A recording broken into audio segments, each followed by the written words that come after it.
Here are the scariest stories from the week. Brace yourself for chills and thrills.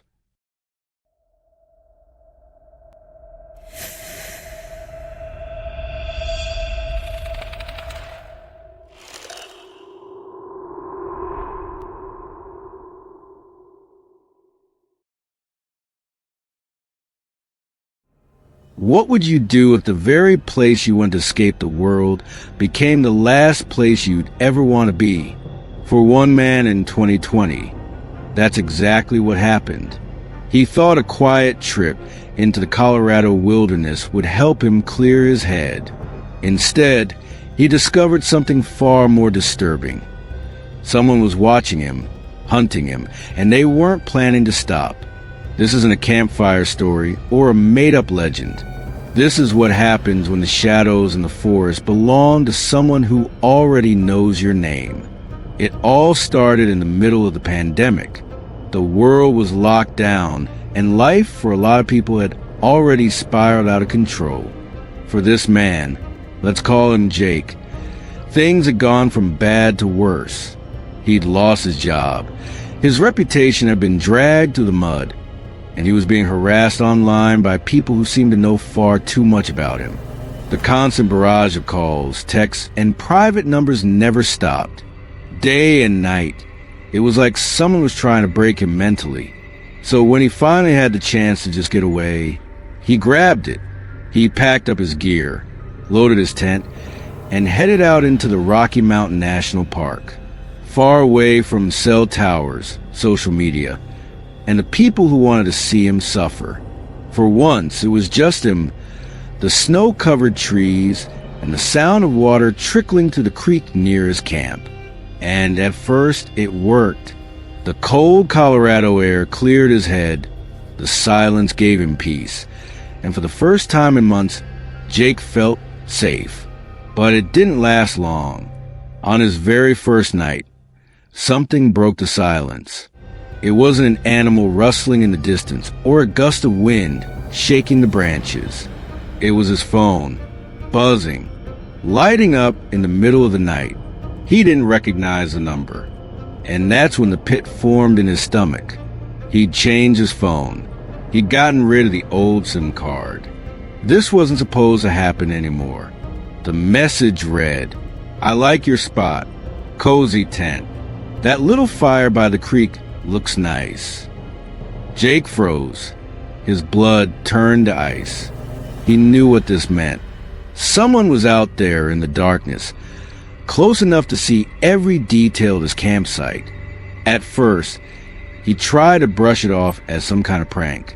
Maybe a wrong number. Maybe someone messing with him online.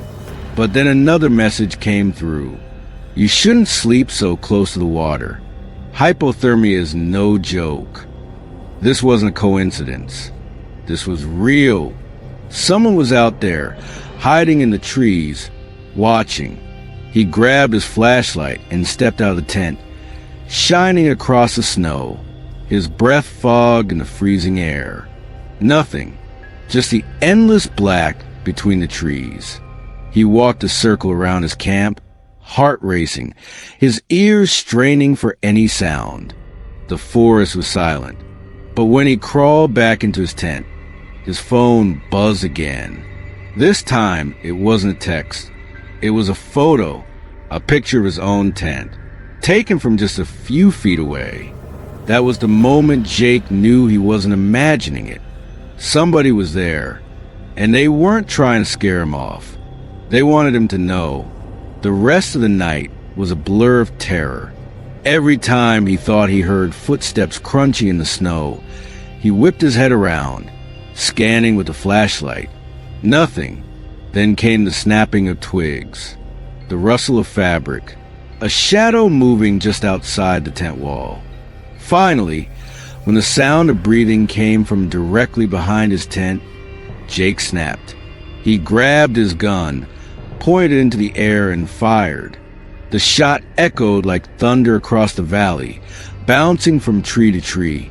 For a split second, silence, and then footsteps, sprinting away, vanishing into the woods. Jake stayed awake until dawn, clutching his gun, waiting for the stalker to come back. But they didn't.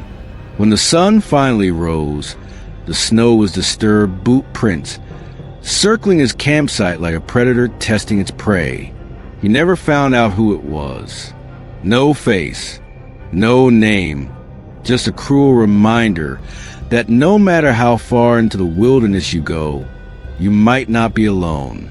Jake left the mountains that morning and never returned to that creek again. But to this day, he wonders, what if he hadn't brought his gun? What if he hadn't fired that shot? Would he have made it out at all? Because sometimes the scariest thing in the woods isn't the wild, it's the people hiding inside it. That was the night a peaceful camping trip turned into a living nightmare. And it makes you think, how many campers have set up their tents, thinking they were alone, without realizing someone was standing in the dark, just a few feet away? If you were in Jake's shoes, what would you have done? Let me know in the comments. It was just past midnight when the first knock came. Soft, almost polite. 3 taps against the front door. He had been lying on the couch, half asleep with the TV humming in the background. And at first, he thought he had imagined it. But then it came again. Knock, knock, knock. Slow, even, deliberate. He froze. Every muscle in his body tense. Nobody visited at this hour. Nobody should have been standing on his porch in the dead of night. The third knock sent a chill down his spine. Whoever it was wasn't in a hurry. They were patient, waiting. He tiptoed toward the door, careful not to make a sound, and pressed his eye to the peephole. Nothing. The porch was empty. His chest tightened. Maybe it was kids playing a prank. Maybe the sound came from the pipes or the old wood settling. He told himself it was nothing and went back to the couch. But just as his heartbeat began to slow, the knocking started again, louder this time. Knock, knock, knock. He shot to his feet, heart racing. He checked the peephole again. Still nothing. Empty porch, empty street, and yet the sound didn't stop. Knock, knock, knock. He grabbed his phone, hands trembling, and dialed the police. When the officer arrived 15 minutes later, the knocking had ceased. The porch was empty, the street silent. The officer checked the lock, walked the perimeter, and shrugged. Probably some kids, he said, though his tone carried no real conviction.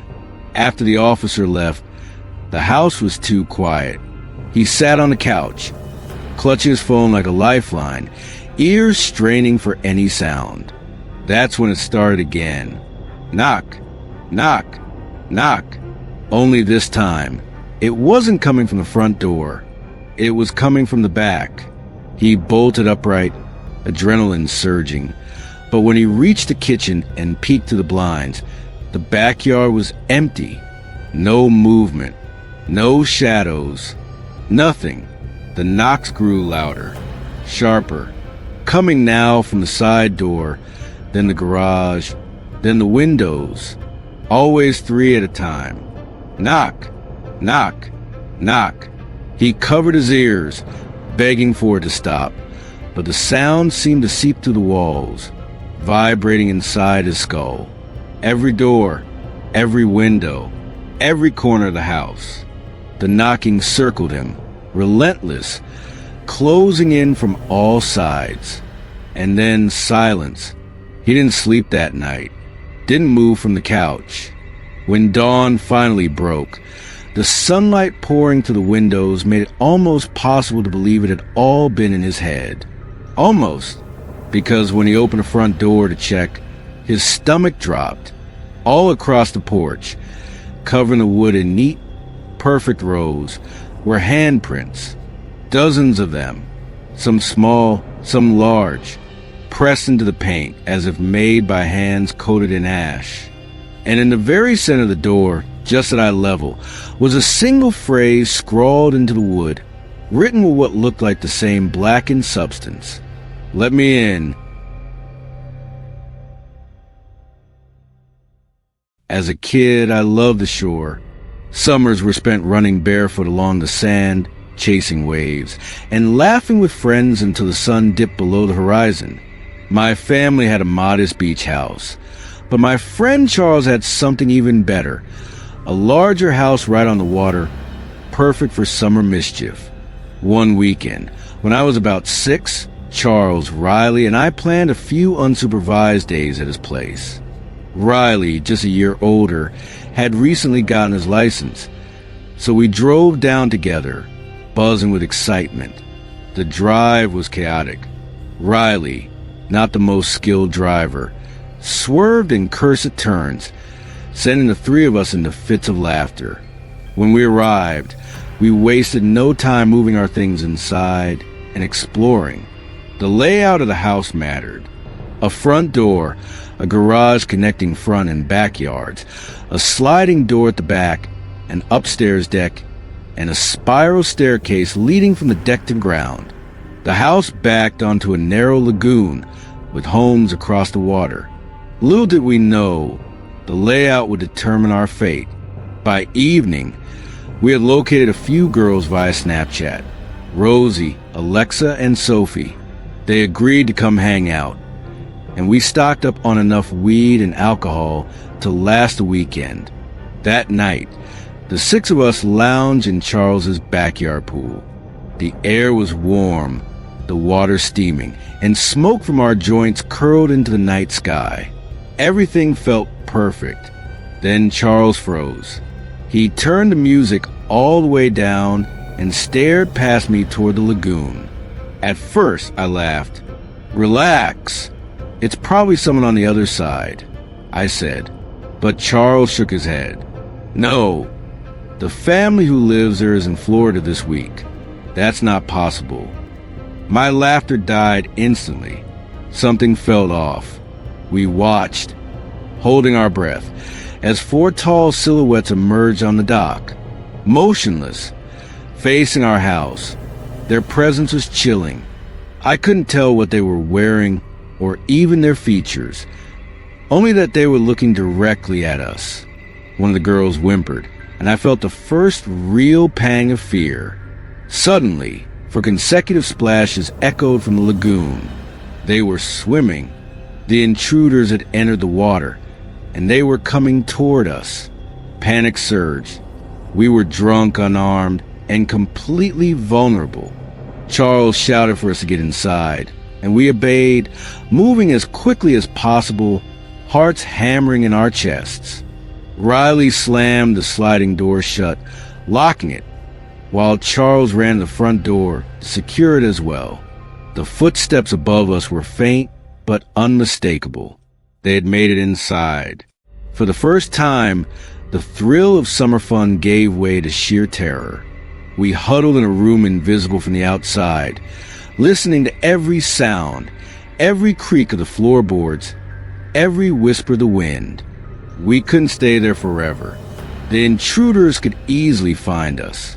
Adrenaline surged, and we bolted for the front door. Riley fumbled with the keys, panic making his hands shake uncontrollably. The engine roared to life, and we sped away, narrowly avoiding obstacles in our chaotic escape. In the blur of headlights and sand, Riley smashed Charles's mailbox, a casualty of our panic. The police arrived later, too late to catch anyone. They found the top floor ransacked and Charles's medium-sized Boston Whaler stolen. The intruders had known the house well enough to locate the hidden key and execute a rapid getaway. It was clear they had planned the heist, targeting us specifically while knowing the house would be empty. Even years later, the memory of that night lingers. Every door I leave unlocked feels like a vulnerability. Every shadow along a quiet beach evokes the silhouettes on that dock. I've learned that the shore, which once felt like a sanctuary, can become a trap in an instant That weekend changed the way I viewed safety, trust, and the illusion of freedom. The beach, the stars, the calm water, all of it had been violated by strangers who knew exactly what they were doing. I still lock every door, double-check windows, and never underestimate the danger of a quiet summer night. That night wasn't just a break-in. It was a lesson in how quickly paradise can turn into a nightmare. When I was 16, my bedroom was on the second floor of our house, overlooking the backyard. It was the perfect spot for privacy. No one could sneak up to my window without a ladder, and at night, all I could see were the quiet silhouettes of trees swaying in the wind, until one night, I woke to the sound of knocking. At first, I thought I was dreaming. 3 sharp taps right on the glass. I sat up, heart pounding, staring at the window. Nothing there. No shadows, no movement. Just the pale glow of the moon. I told myself it had to be a branch, but there were no trees close enough to touch the house. The next night, it happened again. This time, I was wide awake when I heard it. 3 knocks, perfectly spaced, right against the glass. I flicked on my lamp and pulled the curtains back. Nothing. By the 3rd night, I was too scared to sleep. I sat up in bed, waiting. Sure enough, at exactly 2:33 a.m., the knocks came. Only this time, they didn't stop at 3. The sound grew louder, faster, almost frantic, like fists pounding to get inside. I screamed for my parents, and when they burst into the room, the knocking stopped instantly. My dad ran outside with a flashlight, scanning the lawn. There were no footprints in the dirt, no ladder, no sign anyone had been there. The police said it was probably a prank. But here's the part one never told anyone. When I checked the glass the next morning, there were handprints. Small, too small for any adult, and they were on the inside of the window.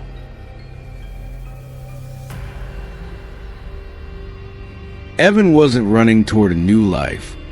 He was running away from an old one. His marriage had crumbled. His spirit was worn down, and the city's noise had become unbearable. When his grandfather passed, leaving behind a weathered farmhouse tucked deep in the Alabama woods, Evan didn't hesitate. He packed up, left the wreckage of his old life behind, and told himself this house would be the reset he needed. At first, it worked. Days were quiet, almost too quiet. The kind of stillness where you can hear your own thoughts, for better or worse. Nights stretched long, filled only with the distant hum of cicadas, the creak of floorboards, and the occasional sigh of the wind through the trees. Then came the sound. The first time it happened, Evan woke to a faint whistle at exactly 1:17 a.m. It was soft, playful, like someone idly whistling a tune from far away. He froze in bed, heart hammering. It lasted only a few seconds before fading into silence. He convinced himself it was nothing. The wind, an animal, his imagination. But the next night, it came again. Same time, same tune. Louder, closer. By the 3rd night, the whistle wasn't coming from the woods anymore. It was at the edge of his porch. Panicked, Evan called the sheriff, hoping to catch some prankster. But the officer's face twisted into something almost like pity. He told Evan that his grandfather had reported the same thing. Always at 1:17 a.m., always a whistle, always closer each night. No intruder was ever caught, and eventually, the old man stopped calling. That night, Evan sat awake, shotgun in his lap, staring at the door, and right on time, the whistle returned, circling the house, echoing against the windows, slipping through the cracks like it was inside the walls. He flipped through his grandfather's old journals, desperate for answers, and found a chilling entry scratched into the pages. It waits for me inside now. I don't know how much longer I can keep it out. And just like that, Evan realized this wasn't a prank. It wasn't something he could fight off. It was something much older, and it had already found its way inside.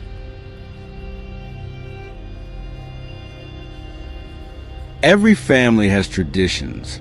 For some, it's road trips. For others, it's board games or backyard barbecues. But for one family in Michigan, the tradition was camping. Every October, when the air turned crisp and the leaves caught fire with color, the kids would pitch a tent in the woods near their uncle's property. It was innocent fun, a chance for the cousins to laugh, tell stories, and sneak candy under the stars while the adults stayed back at the house, drinking and joking about how brave the kids thought they were. But one year, the tradition ended. That night changed how those kids saw the forest forever, because the woods didn't just echo their laughter. That night, the woods screamed back. The spot they chose was perfect, or at least it seemed that way at the time, for acres of private forest stretched out behind their uncle's place, close enough to feel safe, but far enough that the kids could pretend they were out in the wild on their own. There were about half a dozen of them that year. Siblings, cousins, all between the ages of 10 and 14. They dragged sleeping bags and snacks into a big canvas tent, zipped it shut, and settled in for the night. Their dads, slightly buzzed from drinking, cheered them on. Don't come running back unless you hear Bigfoot. The kids laughed it off. They weren't scared. Not yet. The first hour was filled with the usual stuff. Ghost stories, flashlight games, arguing over who got the most comfortable spot.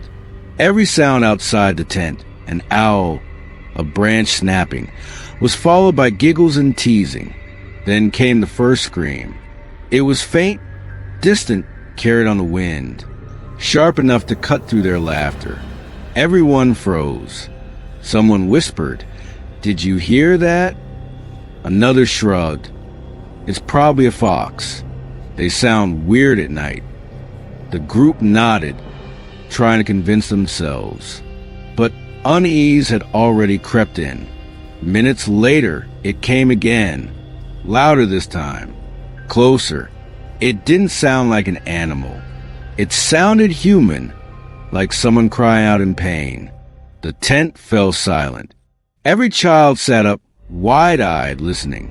The scream came again, shrill and ragged, rising and falling in a way that no animal they knew could mimic. The oldest cousin tried to be brave. "It's nothing. Just don't think about it." But his voice shook as much as his hands. Then came the sound that shattered their courage. Something slammed into the side of the tent. The thin canvas walls rippled. A low, guttural moan followed. And then, right outside the flap, just inches from their faces, an ear-splitting scream ripped through the night. It was so close they could feel it in their bones. A raw, human howl, full of rage and agony. The tent exploded into chaos. Kids trampled each other trying to get to the zipper. One girl sobbed uncontrollably. Another cousin shouted, "Run! Run!" They spilled out into the freezing night air and sprinted to the trees toward the house, hearts pounding, convinced that whatever was behind them was about to tear them apart. When they burst through the door of their uncle's house, gasping and crying, the adults immediately sobered up. The dads grabbed rifles and flashlights, demanding answers. The kids all shouted at once, describing the screams, the shaking tent, the figure outside. At first, the adults thought it was a prank. Maybe one of the older teens had snuck out to scare the younger ones. But then one of the mothers asked a question that silenced the room. "Where are the girls? Weren't they with you?" The kids shook their heads. The two younger sisters were already asleep in the house. They hadn't been outside all night. So who, or what, had been standing just feet from the tent? The dad stormed into the woods with rifles, flashlights sweeping across the trees. They searched for nearly an hour, but found nothing. No footprints. No prankster hiding in the brush. No trace of anyone at all. Meanwhile, the kids huddled together inside, still shaking, refusing to even look out the window. By morning, the woods were silent again. Calm, ordinary, but the kids knew what they had heard, what they had felt, and no explanation could erase it. The tradition was over. Nobody ever camped outside on that property again. To this day, those kids, now adults, swear the screams were real. Some say it was an animal they couldn't recognize. Others believe it was something far worse. But one thing is certain. When the forest screams back, you don't stick around to find out why. Would you have stayed in that tent, waiting to see what it was? Or would you have run like they did? Tell me in the comments. It was the kind of night when the whole world seemed to be asleep. The streets outside were empty, the only sound the occasional rustle of wind in the trees. She was in her bedroom scrolling on her phone, lights dimmed, trying to fight off the boredom that always came before sleep. Her window overlooked the backyard, a space that usually felt safe, private. Usually. She wasn't sure why she looked up when she did. Maybe it was instinct. Maybe it was a faint sense of being watched. But when her eyes flicked the glass, her heart nearly stopped.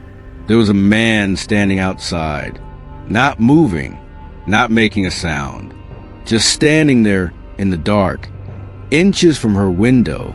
His face was pale, almost ghostly in the dim light, and his eyes seemed too wide, locked on her with kind of intensity that froze her in place.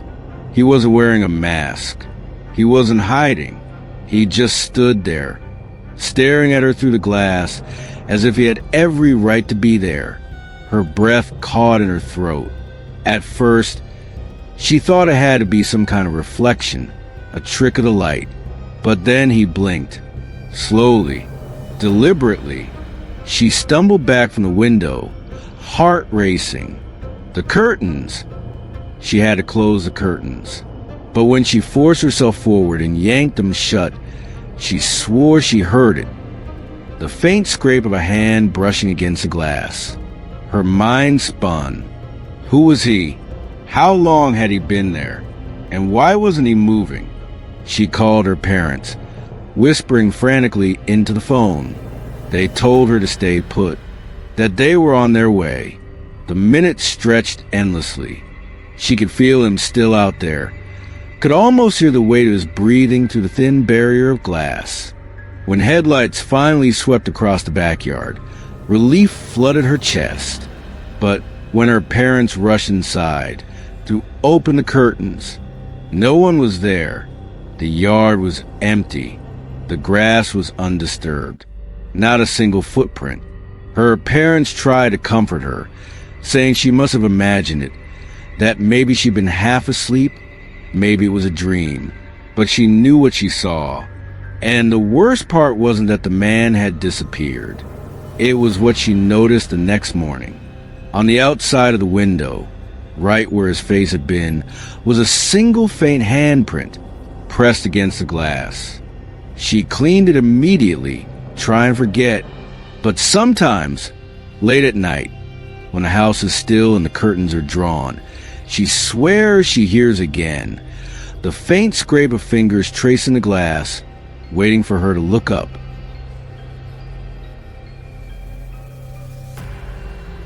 I had lived in a small beach town until I was about 25, and if I'm being honest, most of who I was revolved around the shore. My neighborhood was a 20-minute walk from the sand, and I'd been surfing longer than I could even speak. It was almost impossible to shake out a pair of shoes without sending a small cascade of sand spilling to the floor. My best friends, Armin and Chuck, were the type of extroverted, charismatic guys who could charm just about anyone. And together we were 18-year-old teenagers obsessed with summer, freedom, and girls. It was late May, a few weeks before school let out. Senioritis had completely taken over, and we didn't care about high school anymore. Armin and I had plans with two girls from our school, girls we'd been seeing in the halls and getting along with for months. The plan was simple. Pick them up in the evening, drive to a secluded beach, lay out blankets, enjoy the warm night, sip a little wine, and watch the stars. It felt perfect, and in that moment, nothing could go wrong. I arrived at Sophia's house just after 9. She and Fran were waiting by the driveway, laughing and slightly unsteady from a bit of pre-gaming. Armin and I exchanged a knowing grin. We were in for a fun night. The drive itself was a scenic route, a half hour of music, laughter, and philosophical discussions between me and Fran about the nature of time and life. We were young, invincible, and completely oblivious to the danger that would soon follow. The beach I chose was perfect, secluded, quiet, and far from the main boardwalk. We could drive partway up a dirt path and then walk the rest along a narrow sand trail that wound steeply down to the shore. The sky would be clear for stargazing, and I had blankets and wine in hand, feeling like I had thought of everything. For a while, the night lived up to its promise. We sprawled across the blankets, laughing, talking, and enjoying the rhythm of the ocean waves. Armin and Fran wandered further down the beach, leaving Sophia and me alone in the darkness. That's when it started. A faint, whirring sound, almost like a small engine, drifted through the night. At first, I assumed Sophia was imagining it. Maybe she was just tipsy. But then I heard it too. The sound moved, shifted, and faded before I could locate it. I reassured her, "It's nothing," though a knot of unease began to settle in my stomach. We continued, tried to ignore it, throwing our shirts over our heads and laughing. Then Sophia shrieked. I looked up, following her trembling finger, and froze. At first, all I saw was a black expanse of the sky, but from her perspective, I realized a horrifying truth. A drone, perfectly aligned with the moon, hovered above us. It lingered for just a moment before zipping away into the darkness, and suddenly, everything made sense. The whirring sound we'd heard earlier, that was the drone. I felt my stomach churn. We had been watched the entire night, completely unaware. Sophia buried her head in her hands, crying silently, and I tried my best to calm her.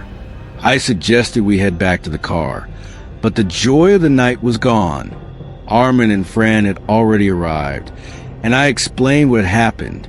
The air was thick with disbelief, tension, and fear as we drove in silence towards Sophia's house. The girls weren't ready to go home yet, and neither were we, so we scrambled for a safe place. Chuck's house became our refuge. Massive, quiet, and parental supervision lax. It was the perfect hideout.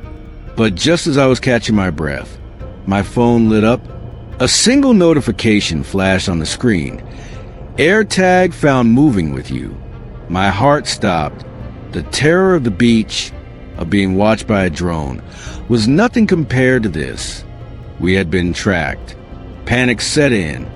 I checked the car meticulously, looking under seats, around tires, flipping floor mats, sweating as adrenaline coursed through me. Then, in the wheel well of the driver's side, taped perfectly, was the AirTag. Holding in my hand, I realized the predator knew exactly where we were the entire time. I smashed it to pieces, but the knowledge lingered. Someone had been stalking us. Weeks later, Chuck called in a panic. He held grainy, dimly lit photos of me and Sophia on the beach, revealing us in compromising positions. The thought of blackmail, of being watched again, sent chills down my spine. Police were involved, but the images revealed nothing, leaving a lingering sense of dread. Even now, thinking back, I can't shake the fear, the feeling of being observed when we thought we were alone. That night on the beach changed everything. The freedom and innocence of summer, the thrill of youth vanished in a few hours. I learned that some nights are more dangerous than they seem, that even the quietest beaches can hide predators, and that the shadows under the moonlight can watch you long after you leave.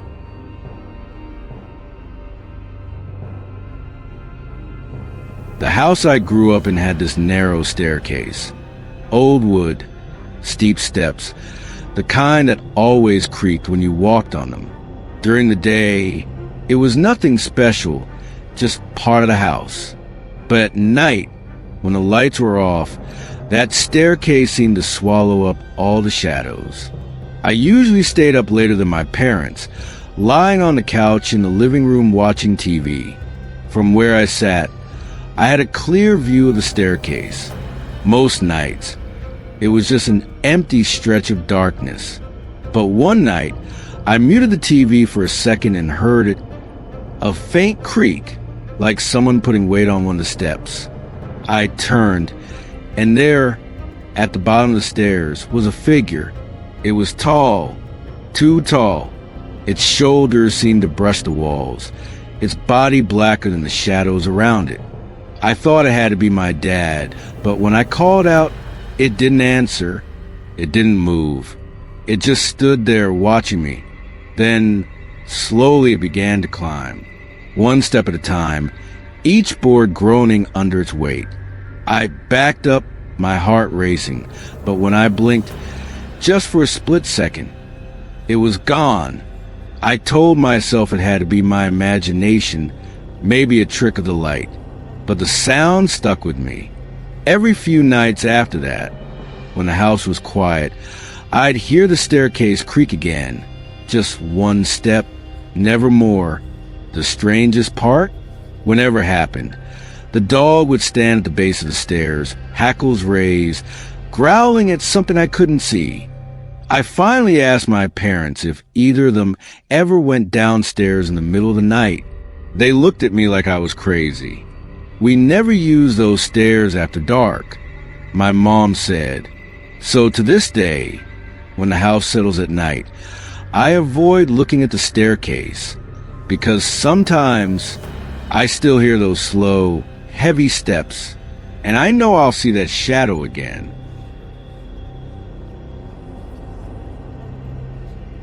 Some camping trips end with memories. This one ended with a mystery. It was supposed to be simple, a father and son getaway in the mountains of Idaho, a weekend fishing, roasting marshmallows, and spending time together far away from the noise of the world. But when Sunday came, the campsite was empty. The tent stood half collapsed. The fishing pole still leaned against a tree, and the fire pit was cold. The father and his little boy were gone. And the strangest part? Nobody has ever been able to agree on what really happened out there. The story begins with Michael Turner, a 36-year-old mechanic, and his 7-year-old son, Caleb. Friends say the two were inseparable.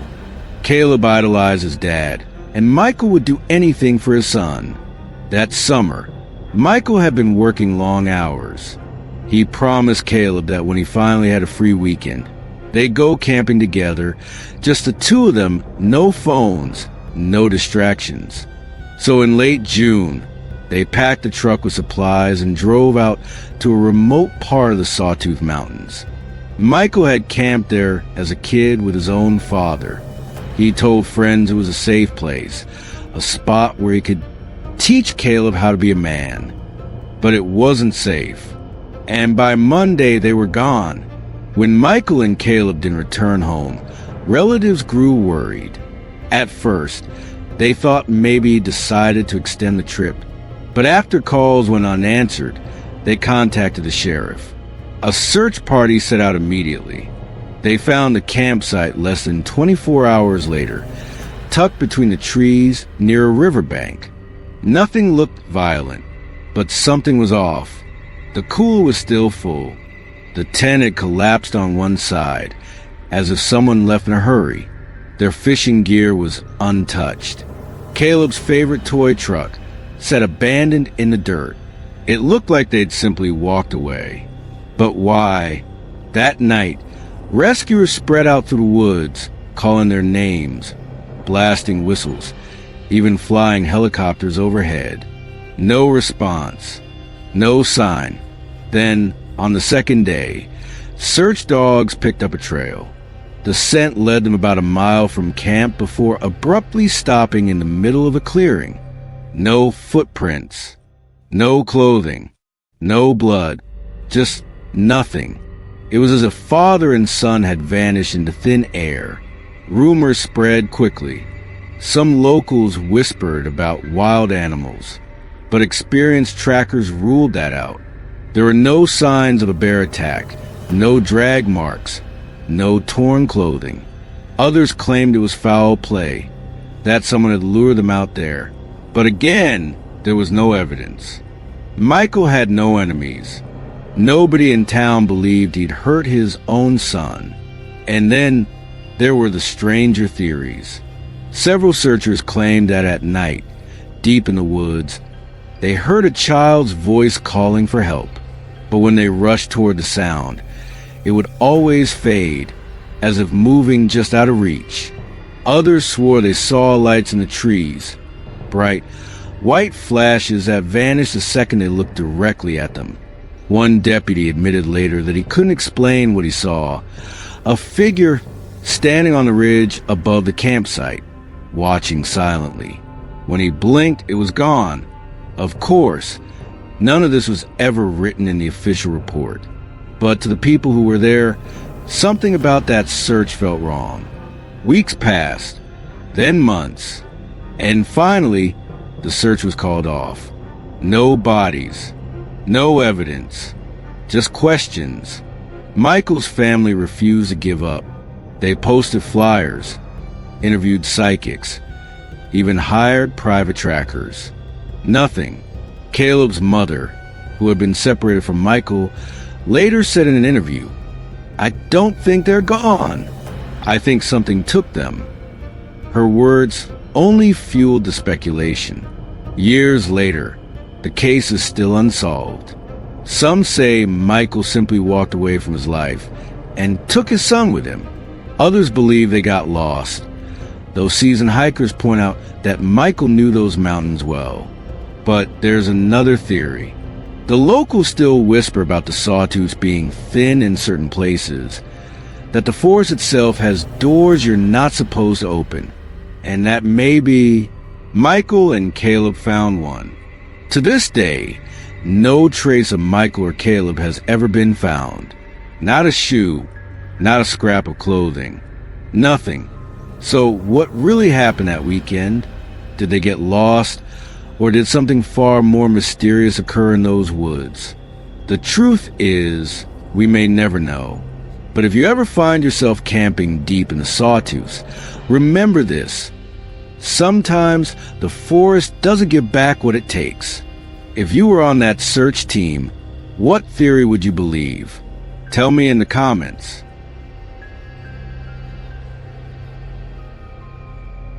The hallway light had always been a little too dim, just enough to make the shadows look thicker than they should. He was 13 at the time, old enough to know the difference between dreams and reality, but young enough that the silence of Big Empty House still pressed on him like a weight. His parents had gone out for the evening, leaving him with nothing but homework, a microwave dinner, and the creak of the old house settling. By 9 o'clock, he was stretched out on his bed, earbuds in, trying to drown out the loneliness with music. That's when he felt it first. Not sound, but vibration.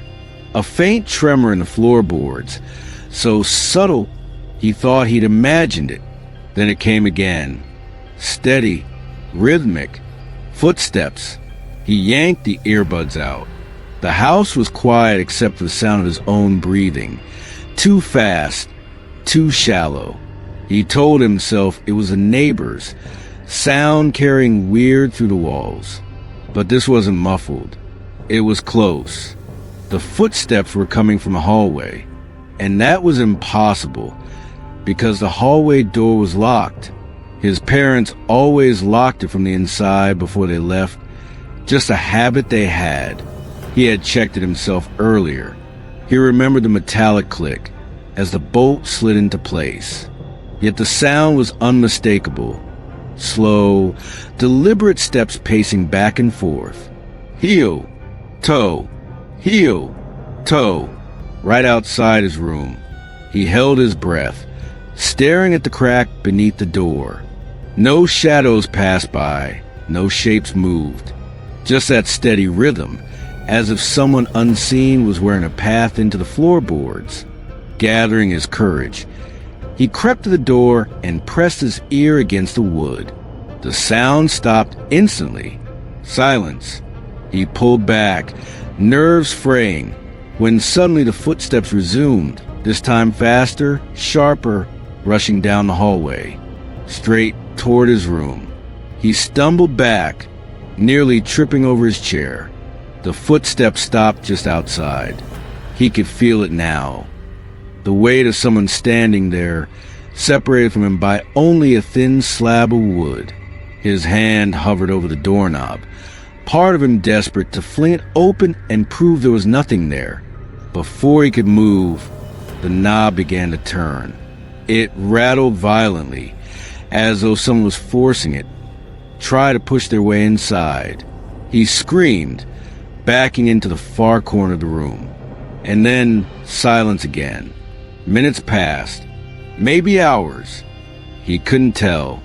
Finally, he grabbed his phone with shaking hands and called his parents.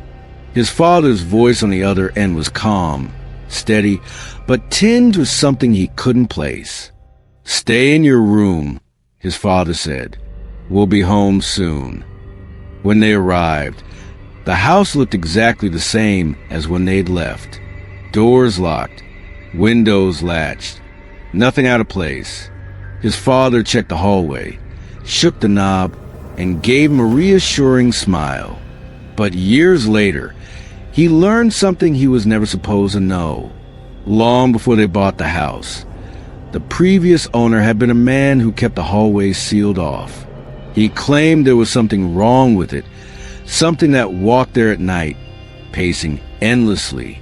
Neighbors thought he was losing his mind. Then one evening, the man vanished, gone without a trace.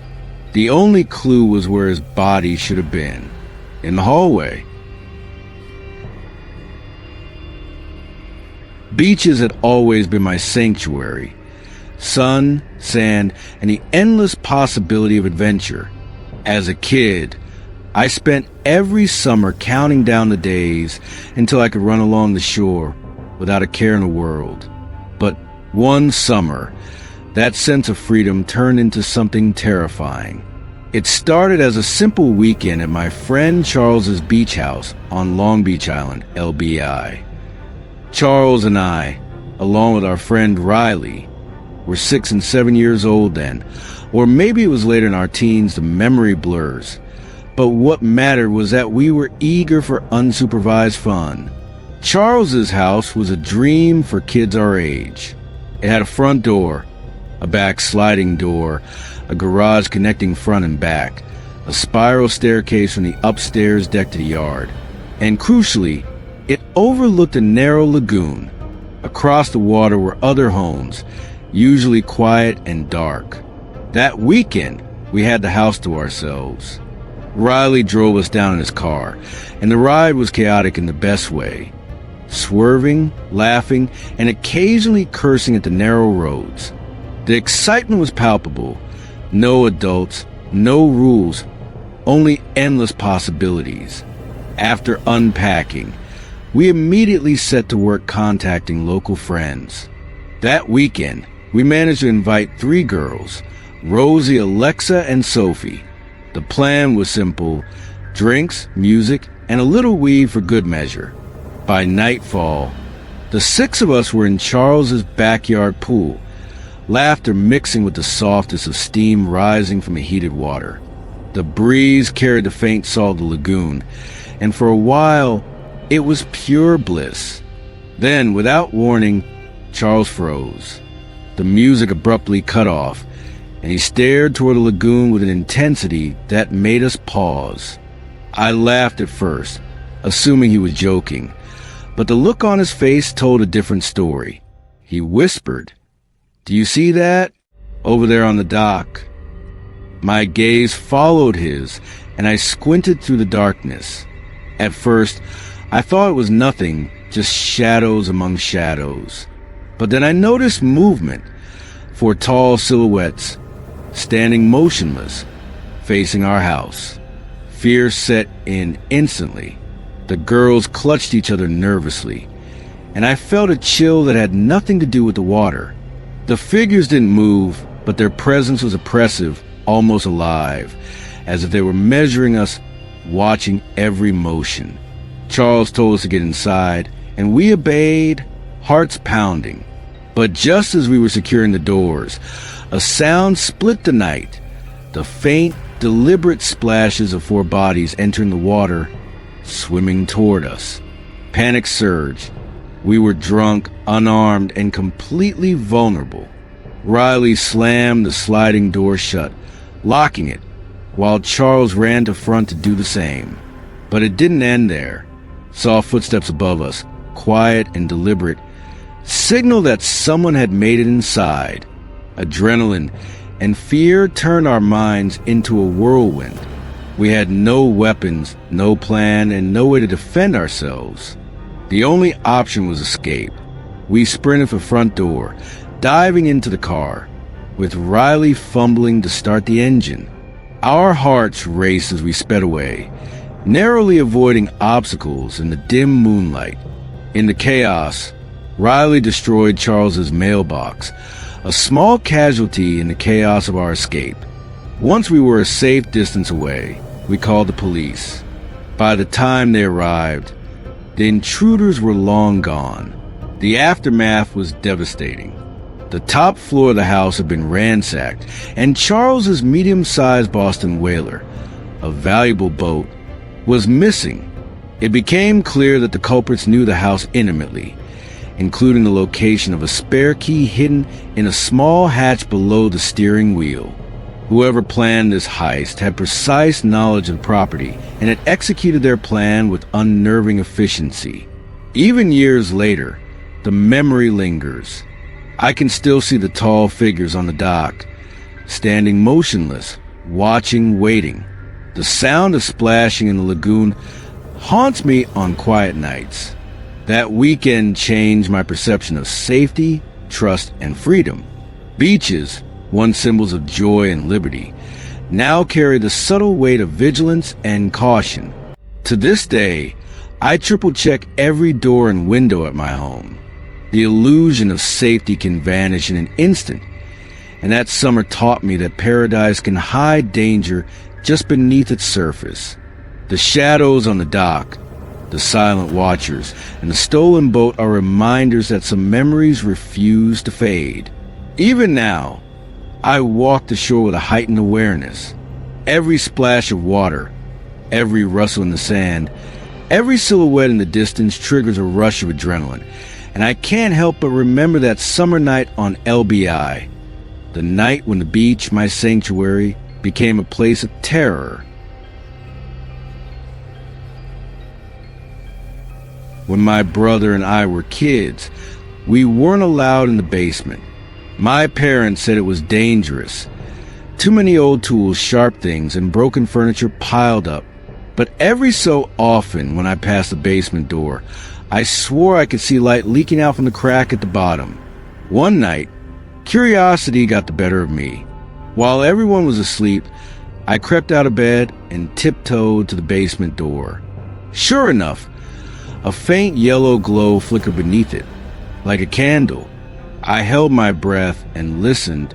At first it was quiet, then I heard it Voices, not one but several, whispering, too low to understand.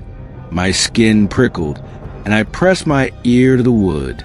The whisper stopped, and then, from the other side of the door, someone whispered my name. I bolted back to my room, heart racing. The next morning, I asked my parents about it. My mom's face went pale, and she shook her head. We don't keep any lights down there. That night, the basement door was padlocked, and it's never been opened since.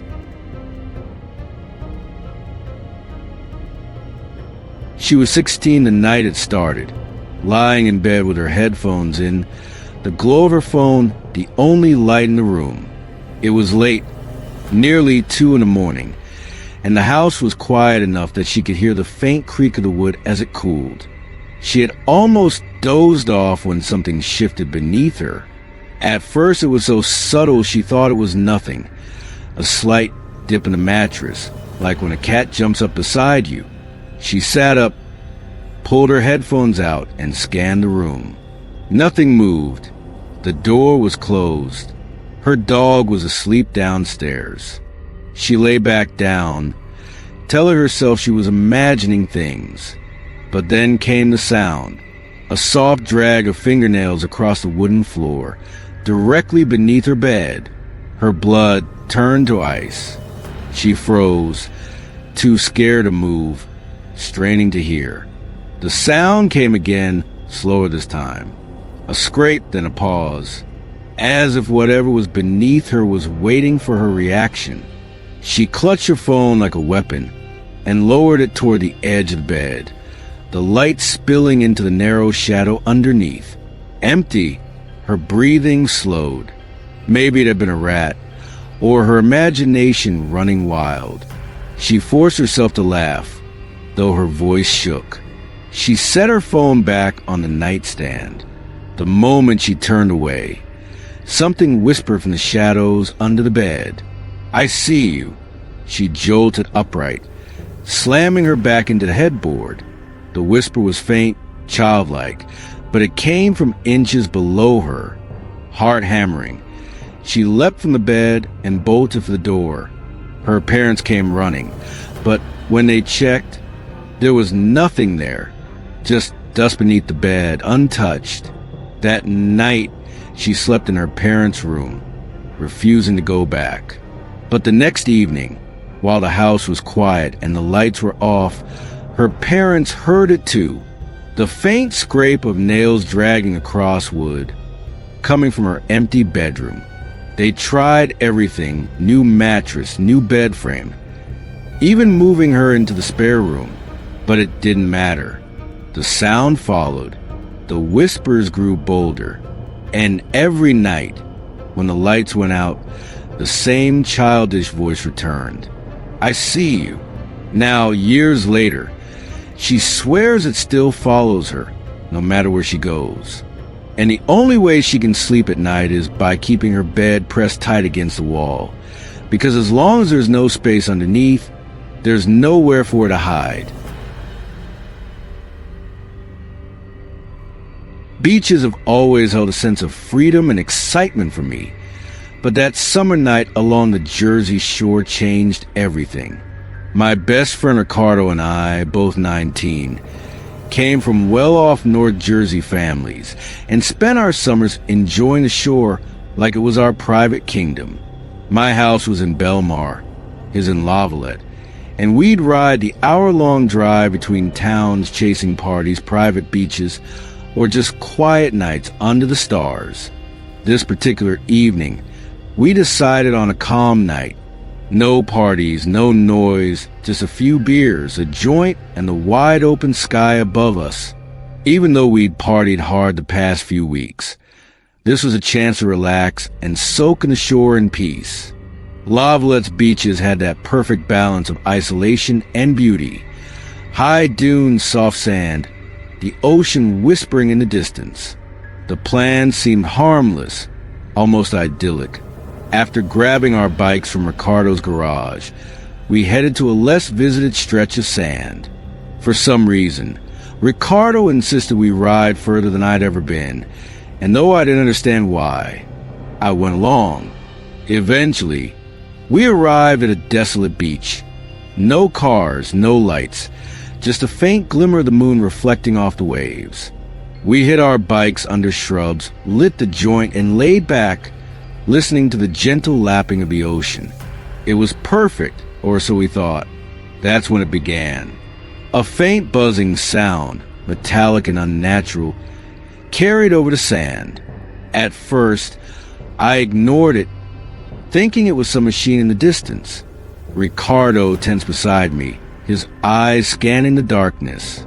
The sound intensified subtly, and then suddenly, it became impossible to ignore, a high-pitched, droning hum that seemed to surround us. We sat up, trying to locate the source. The darkness was too complete, and the ocean masked our own noises.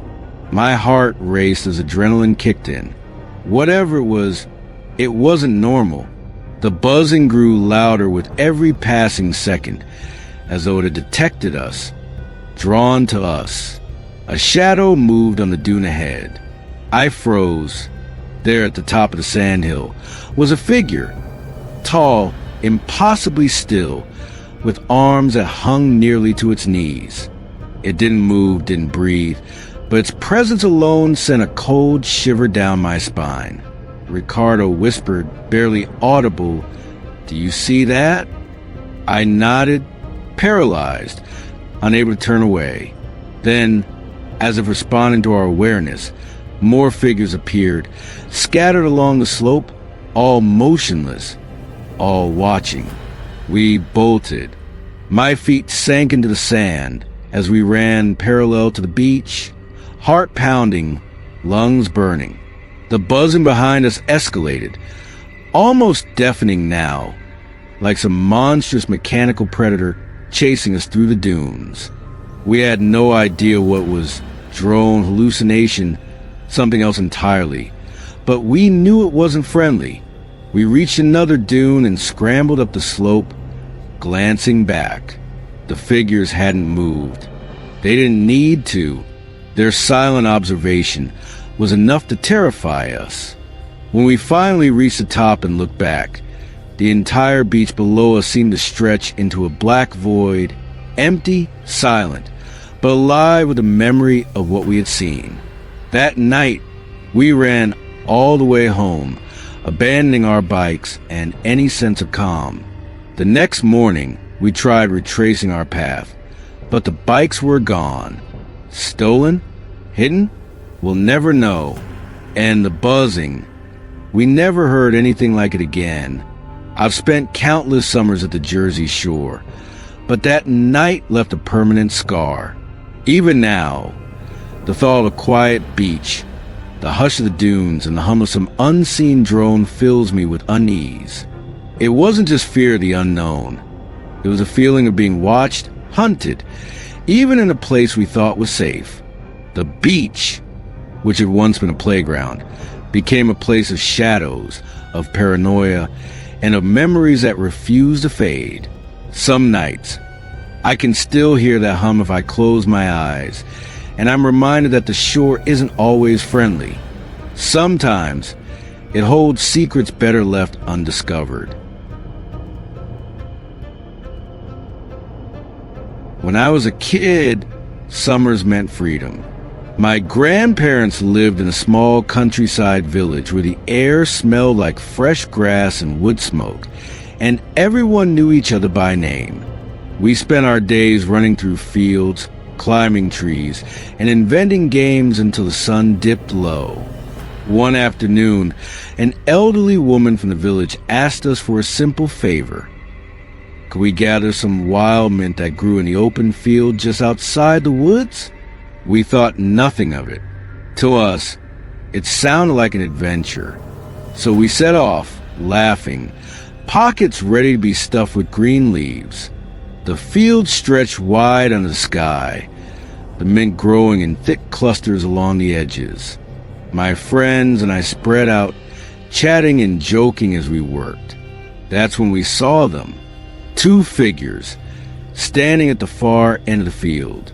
Teenagers, maybe a little older, dressed in black from head to toe. They didn't look like anyone from the village. Their faces were pale, their eyes fixed on us in a way that made my skin crawl. At first, they just stood there, watching. Then, slowly, they started walking toward us. One of them smiled, raising a hand as if in greeting. The other called out, voice strangely calm, "Come with us. We want to show you something." We froze. Something about their tone didn't feel right. They weren't asking, they were insisting. My friend beside me laughed nervously, assuming it was some kind of joke. But the way they moved closer, step by step, never breaking eye contact, made my stomach knot. Then Julian, the oldest of our group, whispered urgently, "Run." We didn't hesitate. The field erupted with the sound of children bolting to the tall grass, our little feet pounding the dirt. Behind us, the strangers began to run too.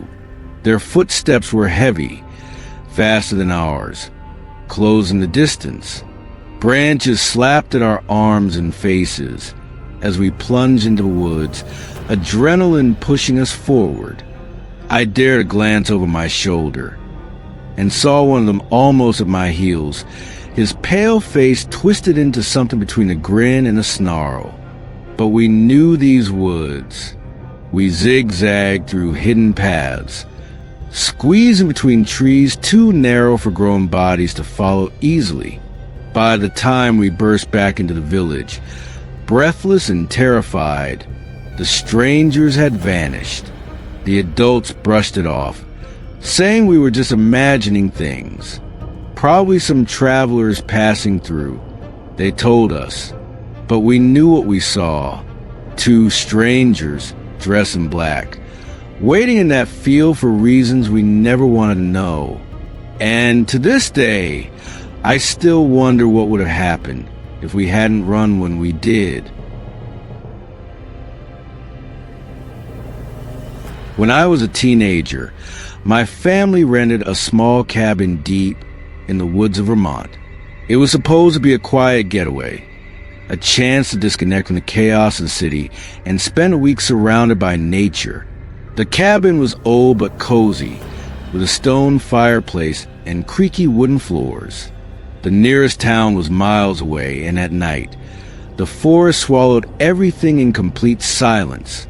At first, I loved it. The fresh air, the sound of birds in the morning, the way the sunlight filtered through the trees. It felt almost magical. But by the third night, that magic had started to twist into something else, something darker.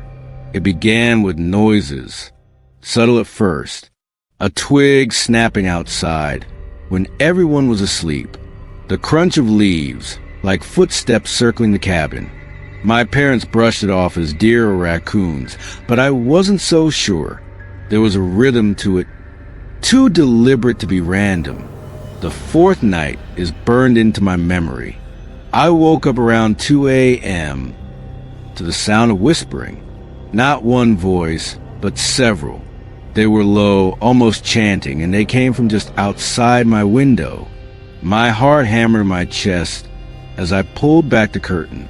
That's when I saw them. 3 figures standing just beyond the tree line. They were completely still, dressed in dark clothes, their faces hidden by hoods. They weren't holding flashlights, but somehow I could see them clearly in the moonlight. And the strangest part? They were all facing the cabin, facing me.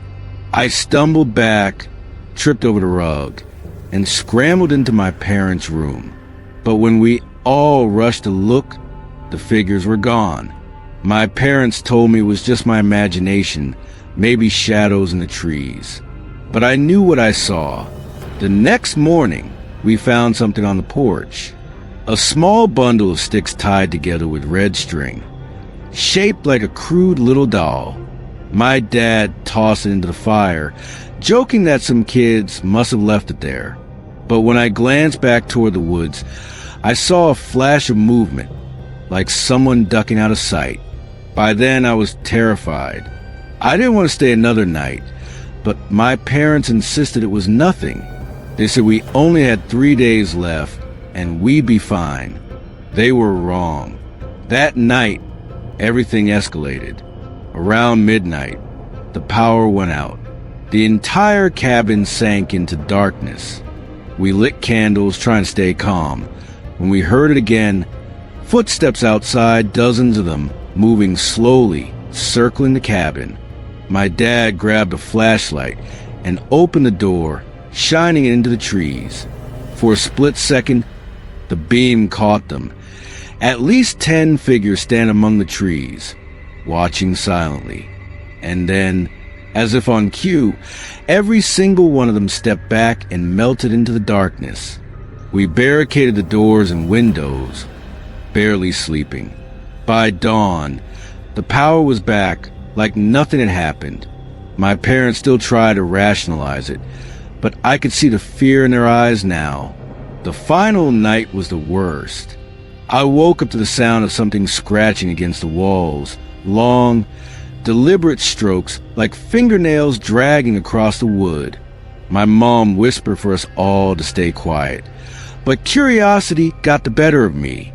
I peeked through a crack in the boarded window, and I swear to you I saw a face, pale, thin, with wide, unblinking eyes staring back at me through the slats. The moment it noticed me, it smiled, not a normal smile, something stretched, unnatural, full of teeth. The next morning, we packed up and left. We didn't even eat breakfast, just threw everything into the car and drove until the cabin was a distant memory. Years later, I looked up stories about that area. Turns out, there are local legends about the Watchers, a group of people who live in those woods, performing strange rituals and marking cabins they choose to haunt. People in the nearby town warn hikers not to wander too far after dark. Some even say anyone who sees the Watchers is marked for life. I used to laugh at ghost stories. I don't laugh anymore, because every now and then when I walk home late at night, I get that same feeling I had in Vermont. The feeling of eyes on me, watching, waiting. My cousin grew up in an old farmhouse out in the country. It was the kind of place that looked charming from the outside. White siding, a big wraparound porch, acres of fields. But inside, there were parts of the house that always felt wrong. At the very top of the stairs, directly across from the hallway, was a heavy wooden door with an iron latch. It was always locked. No one ever went inside, and no one ever talked about it. Whenever we asked, my aunt and uncle would just say, "That room stays closed. Don't touch it." Naturally, as kids, that only made us more curious. One summer night during a sleepover, my cousin and I decided to break the rule. We waited until the house was quiet, then snuck upstairs with a flashlight. My cousin, always the brave one, pulled a bobby pin from her hair and fiddled with the latch. After a few tries, there was a click, and the door slowly creaked open. The first thing that hit us was the smell, stale, musty air that hadn't moved in decades. The room itself was bare, except for a single rocking chair in the center. But it was moving. Not much, just a slow, steady back and forth, as if someone had been sitting there and just stood up. We froze in the doorway, whispering back and forth about whether it was a draft or maybe we bumped the floorboards. Then the chair stopped, dead still. That's when we heard it. A whisper, soft but clear, from somewhere right behind us. "You shouldn't be here." We bolted, slamming the door shut. We tore down the stairs and hid under the blankets until morning. Years later, when my cousin's family finally moved out, my aunt told us the truth. The room had belonged to the house's original owner, a man who was found lifeless in that very chair decades before they bought the place. And according to her, the room had been locked ever since, because every time they opened it, strange things started happening in the house. Even now, whenever I think about that night, I can still hear that whisper warning us. After the first incident on the tracks, I thought I was done with that place. The memory of the gunshot, the red paint blotches, and the bleach-smelling car haunted me. But life went on. I tried to push it aside, focusing on school, friends, and my upcoming summer trip to Germany. But boredom has a way of pulling you back to old habits, especially when you've spent so much time chasing adrenaline. On my last day home, restless and craving a little thrill, I found myself driving toward another secluded set of tracks I knew well. These tracks were different. Surrounded by thick trees and winding paths, they led into a long, straight tunnel before opening up onto a small clearing and, eventually, a massive bridge over water. When I was younger, my friends and I used to train hop here, racing across the bridge for fun. But now, going alone, I had to be careful. There was no way to hop off the train and get back safely if I miscalculated. I parked my car, took a deep breath, and started walking along the tracks. The afternoon sun filtered through the leaves, but the tunnel ahead was dark, foreboding. I waited for a train to pass, just like we used to. My heart thumped in anticipation and a touch of fear. After a few minutes, I felt a familiar vibration under my feet. The train was approaching. I ducked behind some bushes, letting it glide past. Once it moved far enough, I picked a car that seemed manageable, jogged alongside, and grabbed hold of the ladder. My grip was steady, practiced, but my mind raced. As the train entered the tunnel, something strange happened. A flash of light from deep inside caught my eye. I assumed it was a reflection off the rails or a loose wire sparking. I should have dismissed it, but instinct told me to pay attention. The adrenaline surged as I swung myself onto a moving train. Then it happened. A hand, coming out of the darkness, grabbed my leg. My stomach dropped. My grip on the ladder became the only thing keeping me from falling onto the tracks. I kicked and screamed, heart pounding, but the train carried me forward faster and faster, and the hand let go, or maybe I had just escaped its reach. I barely had time to catch my breath when another hand slapped against my leg. Terror surged through me. I scrambled up the ladder, away from the dark grass, praying the next set of cars would be empty. My pulse was deafening in my ears. Every instinct screamed to run, hide, survive. And then I realized I had no choice. The tunnel was long, straight, and lined with darkness. To go back the way I came was impossible. To go forward meant facing whoever, or whatever, was in there. I reached into my bag and pulled out my phone. I whispered a desperate warning. "You better stay back or I'll shoot." My voice echoed unnaturally off the tunnel walls. For a moment, there was silence. The hands didn't return. The faint clicking I'd been hearing, a noise like a tongue clicking or machine, stopped as well. I didn't have time to wait and see if bluffing would work. I quickly pulled up a gunshot sound effect on YouTube, blasting it through the phone. The echo in the tunnel made it sound impossibly loud, almost real. I sprinted forward, praying that whoever was lurking would believe me, that the illusion of firepower would be enough. I ran blindly, adrenaline giving me speed I didn't know I had. Each step was calculated yet desperate, each movement fueled by pure survival instinct.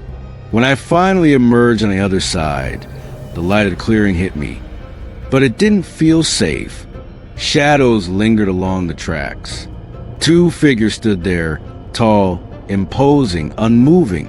Their silhouettes sent a chill down my spine. My legs moved on autopilot, jogging away without a glance back. And then it happened. The scream, a sound that could only be described as barbaric, almost human but twisted beyond recognition, emanated from deep inside the tunnel. My stomach sank. I didn't stop running. I didn't pause to think. All I could do was put distance between myself and that darkness.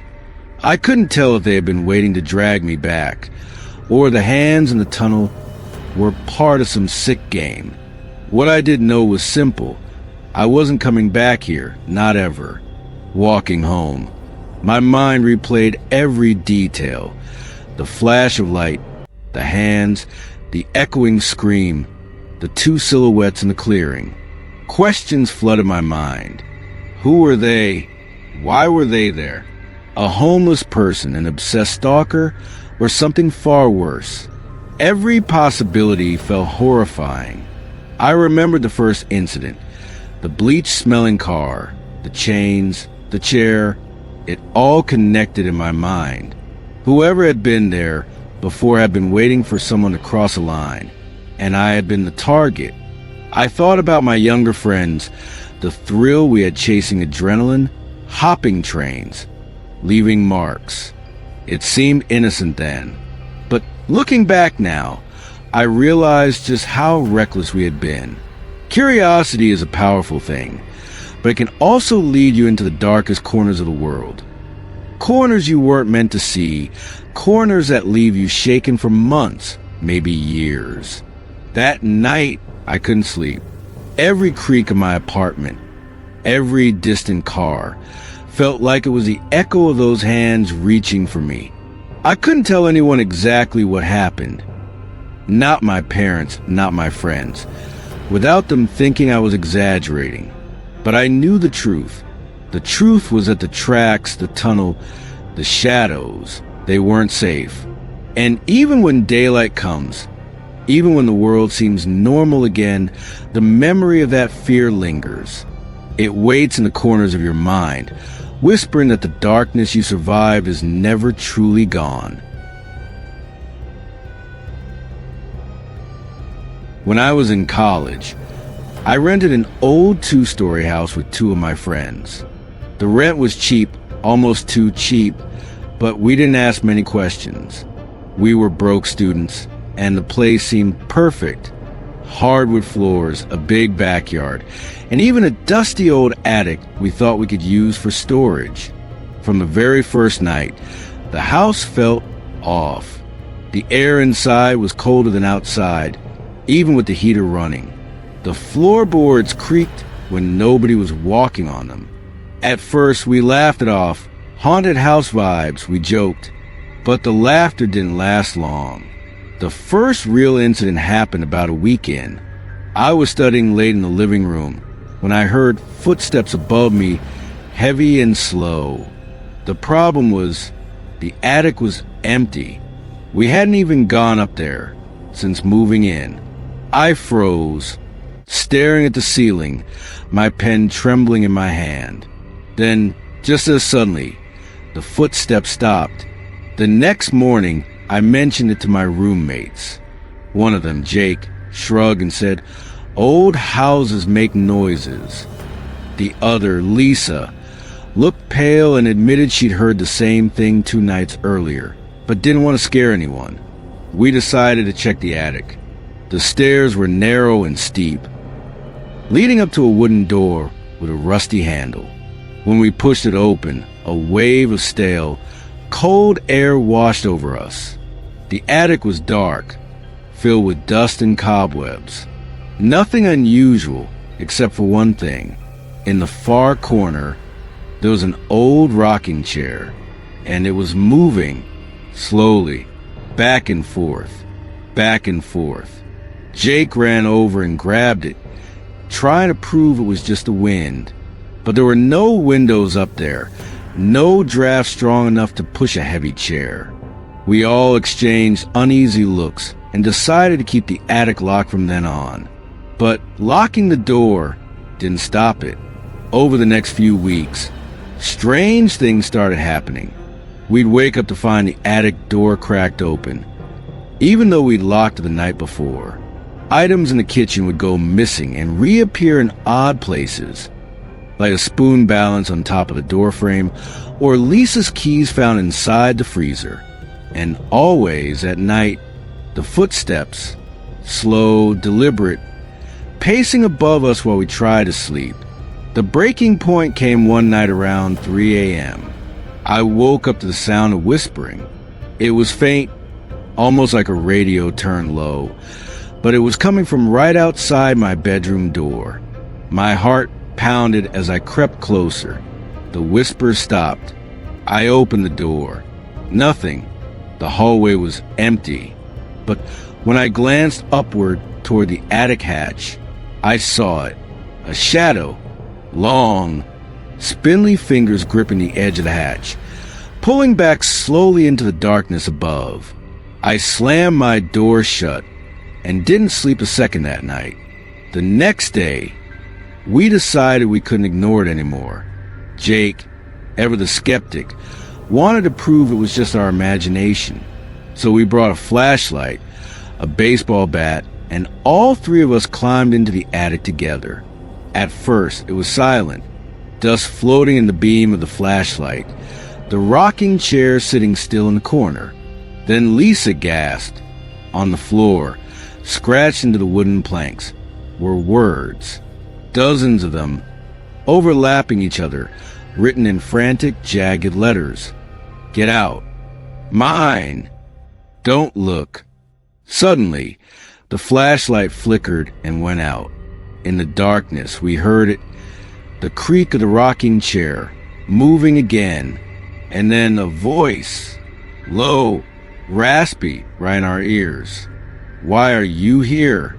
We bolted, down the stairs, out the front door, into the freezing night air. We didn't stop running until we were halfway down the block. That was the last time we ever went back to that house. We broke the lease, lost our deposit, and never spoke of it again. But sometimes, late at night, I hear it again.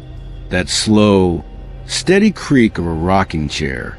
And I wonder, did we leave it behind, or did it follow us? In the quiet backwoods of Arkansas, there's a stretch of river that locals warn you not to camp near. By day, it looks peaceful. Shimmering water, tall trees swaying in the breeze, the kind of place families might once have gathered to fish or picnic. But when the sun goes down, the river takes on a different personality. One that whispers and one that waits. They call her the woman at the river bend, and the people who've seen her rarely stay in the woods again. The earliest known story dates back to 1992, when a young couple decided to spend a summer weekend camping along the riverbank. It was an ordinary night. Fire crackling, marshmallows roasting, the sound of water gently pushing against the rocks. But sometime around midnight, they heard singing. It wasn't loud. At first, it was soft and far away, like someone humming a lullaby just out of earshot. The couple assumed it was another group of campers downriver. But as the minutes passed, the singing grew louder and closer. Curious, the boyfriend stepped out of the tent. That's when he saw her. Standing ankle-deep in the river was a pale figure. A woman, her hair long and dark, cascading over her face. She wore what looked like a long white dress, soaked to her knees, clinging tightly to her frame. She didn't move. She didn't look up. She just swayed gently as she sang, a haunting, wordless melody that echoed off the water and drifted straight into the couple's camp. The boyfriend called out, asking if she needed help. She didn't respond. She just raised one thin arm and pointed directly at him. The couple panicked. They grabbed their gear and ran, abandoning their fire and half their belongings. The next morning, still shaken, they returned with friends to prove what they'd seen. But the woman was gone. No footprints.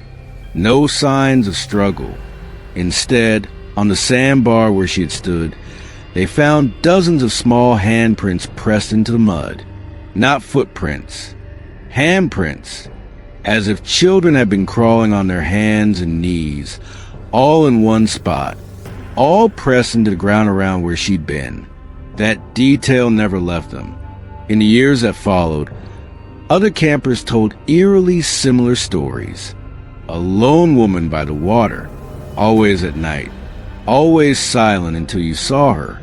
Some describe her dress as tattered, tore at the edges as if it had been in the river for years. Others said her eyes glowed faintly in the moonlight, though no one ever got close enough to be certain.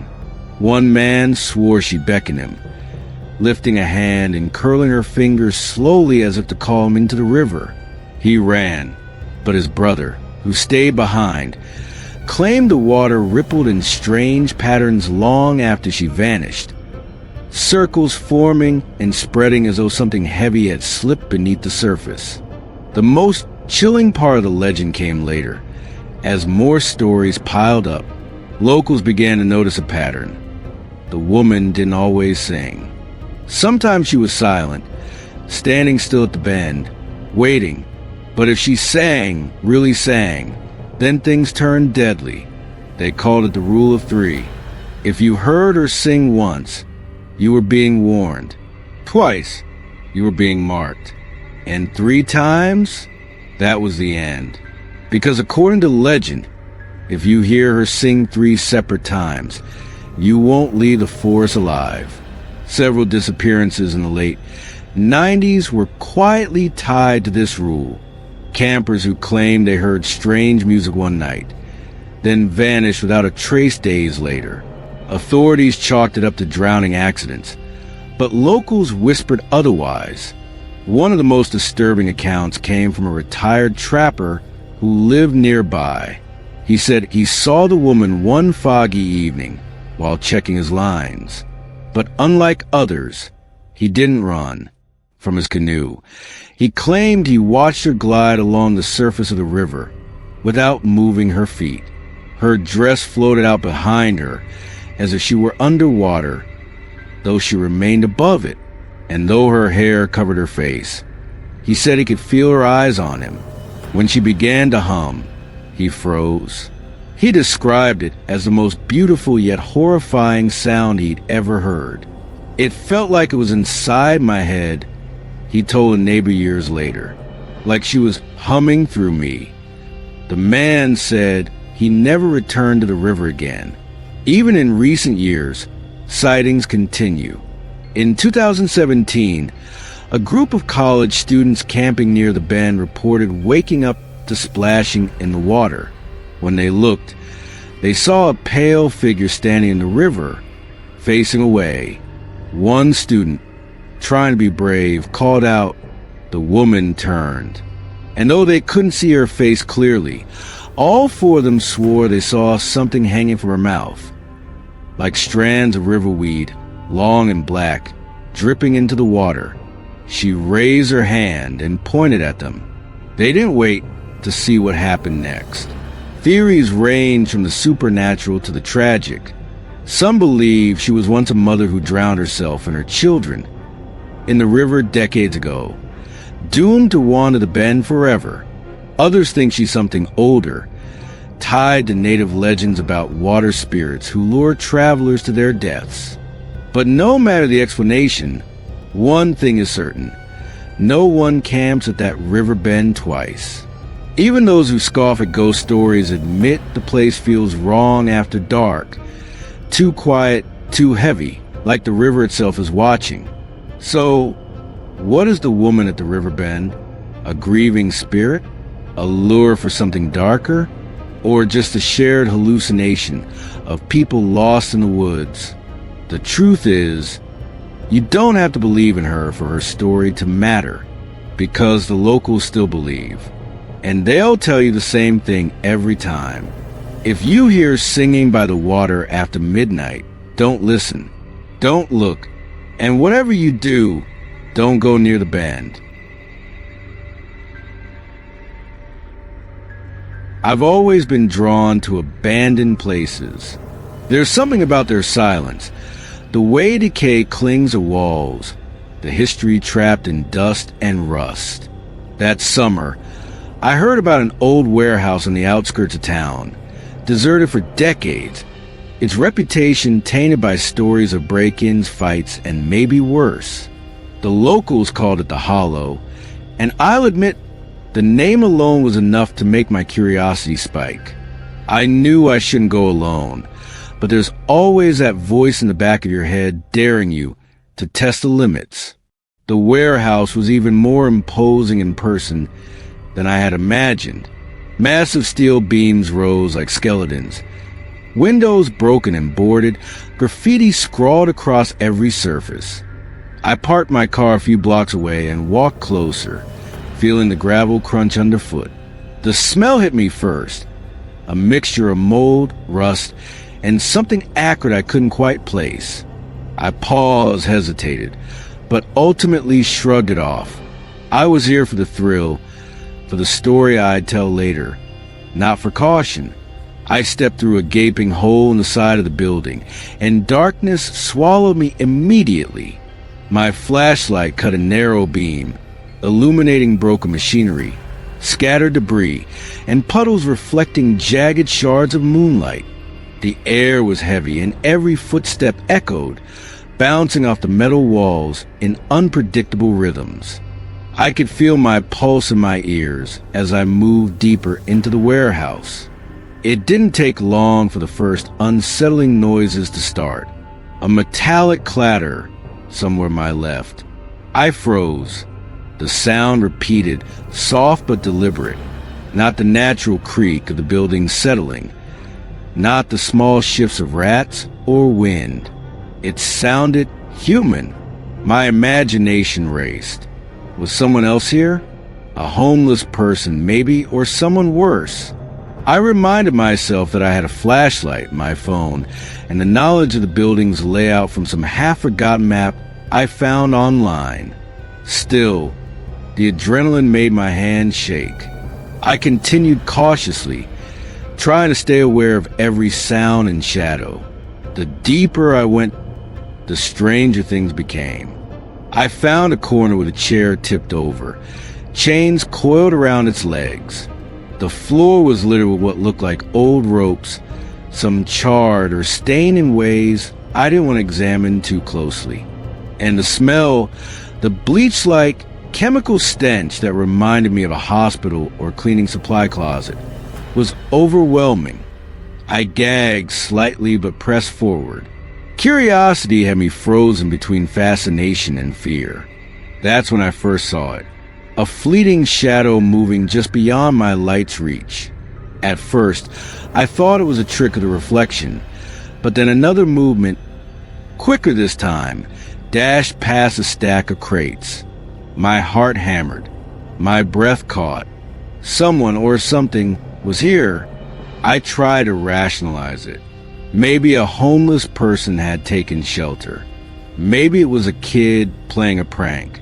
But the air felt charged, heavy with intent. I moved more carefully, flashlight swinging, revealing more broken furniture, graffiti markings that seemed almost like warnings. Then the noises started, soft whispers, unintelligible, echoing off the metal walls. I couldn't tell if they were coming from one person or multiple. My adrenaline spiked. I considered leaving, but I wanted proof, something to show I had made it this far. I stepped into a larger open area, and that's when the object came. A can, thrown from somewhere I couldn't see, clattered across the floor near my feet. I jumped back, tripping slightly over debris, heart racing so fast it felt like it would burst from my chest. The whispers stopped for a moment, replaced by heavy, deliberate footsteps. I backed toward the wall, trying to stay quiet, trying to assess where the danger was. The footsteps got closer, slow, measured, like someone enjoying the fear they were instilling. Shadows shifted in the corner of my vision. I could make out a faint silhouette, a tall figure, moving deliberately, staying just out of reach of my flashlight. My instinct screamed to run, but my body felt heavy, trapped by both fear and disbelief. Then a noise that I'll never forget, a harsh, metallic clang, followed immediately by the soft scraping of something dragged across the concrete floor. My mind tried to make sense of it, but there was no rational explanation. I realized that if this was a person, they were not here for survival. They were here for something else, something darker. The figure didn't speak, but the intent in their movements was clear. I was trespassing in someone's territory, and they didn't want me here. I decided it was time to escape. Every step backward was cautious, deliberate, flashlight scanning every shadow, every possible hiding place. And then, just as I was nearing what I hoped was the exit, I felt a presence behind me. A hand, a brush against my shoulder. I spun around, flashlight swinging wildly. Nothing, just the empty warehouse. But I could hear it. The breathing, soft and deliberate, coming from the darkness. I didn't hesitate. I bolted, tripping over debris, heart pounding, until I reached the broken hole I had entered through. Outside, I gasped for air, collapsing onto gravel. The night felt alive in a way I'd never experienced. Every sound from the distant city amplified, every shadow a potential threat. I looked back once. The warehouse loomed silently, its broken windows like dark eyes watching me. I didn't go back that night, or any night after. Even now, weeks later, I can't shake the memory. Sometimes, when it's quiet, I swear I hear whispers, faint and distant, echoing from places I've long since left. I can't explain what I saw, or if what I felt was real, but I know one thing. Curiosity got me close to something I shouldn't have been near, and some places, some shadows, are best left unexplored. I had always considered myself fearless at the beach. Summers were my element. Endless sun, sand under my feet, and nights spent laughing with friends under a blanket of stars. My friend group was tight-knit, reckless, and adventurous. That summer, my best friend Ricardo and I were 19 and spending our time along the Jersey Shore. Our families were well off, which meant private beach access and the freedom to roam after dark. It was one of those rare summer nights where we wanted nothing more than a quiet escape, away from the chaos of parties and rowdy crowds. We agreed to make a simple night. A couple of beers, a joint, and a deserted stretch of sand under the stars. The plan seemed perfect. We drove from my house in Belmar to his in La Valette, an hour's drive, chatting and laughing along the way. The streets were quiet, the summer breeze soft against our skin, and everything felt carefree. Little did we know, that night would change the way I ever saw the beach. Once in La Valette, we grabbed a couple of bikes from Ricardo's garage and headed toward one of the private beaches. The road became narrower and the dunes taller as we ventured further than we ever had before. Ricardo insisted on exploring, claiming he had a better spot in mind. I trusted him, oblivious to the tension building around us. Eventually, we arrived at a desolate beach at the end of a long road. No cars, no lights, just a faint glow of the moon on the sand. We hid our bikes in the shrubs, settled into the sand, and lit our joint.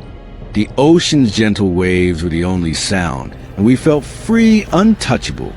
Minutes passed, and we felt completely alone until I heard it, a faint metallic buzzing. At first, I thought it was a wind or a piece of trash rolling across the sand, but then Ricardo noticed it too. The sound was unmistakable and completely unnatural, like a gymnasium light buzzing faintly but amplified across the dunes. It moved, shifting closer and further away, impossible to locate precisely.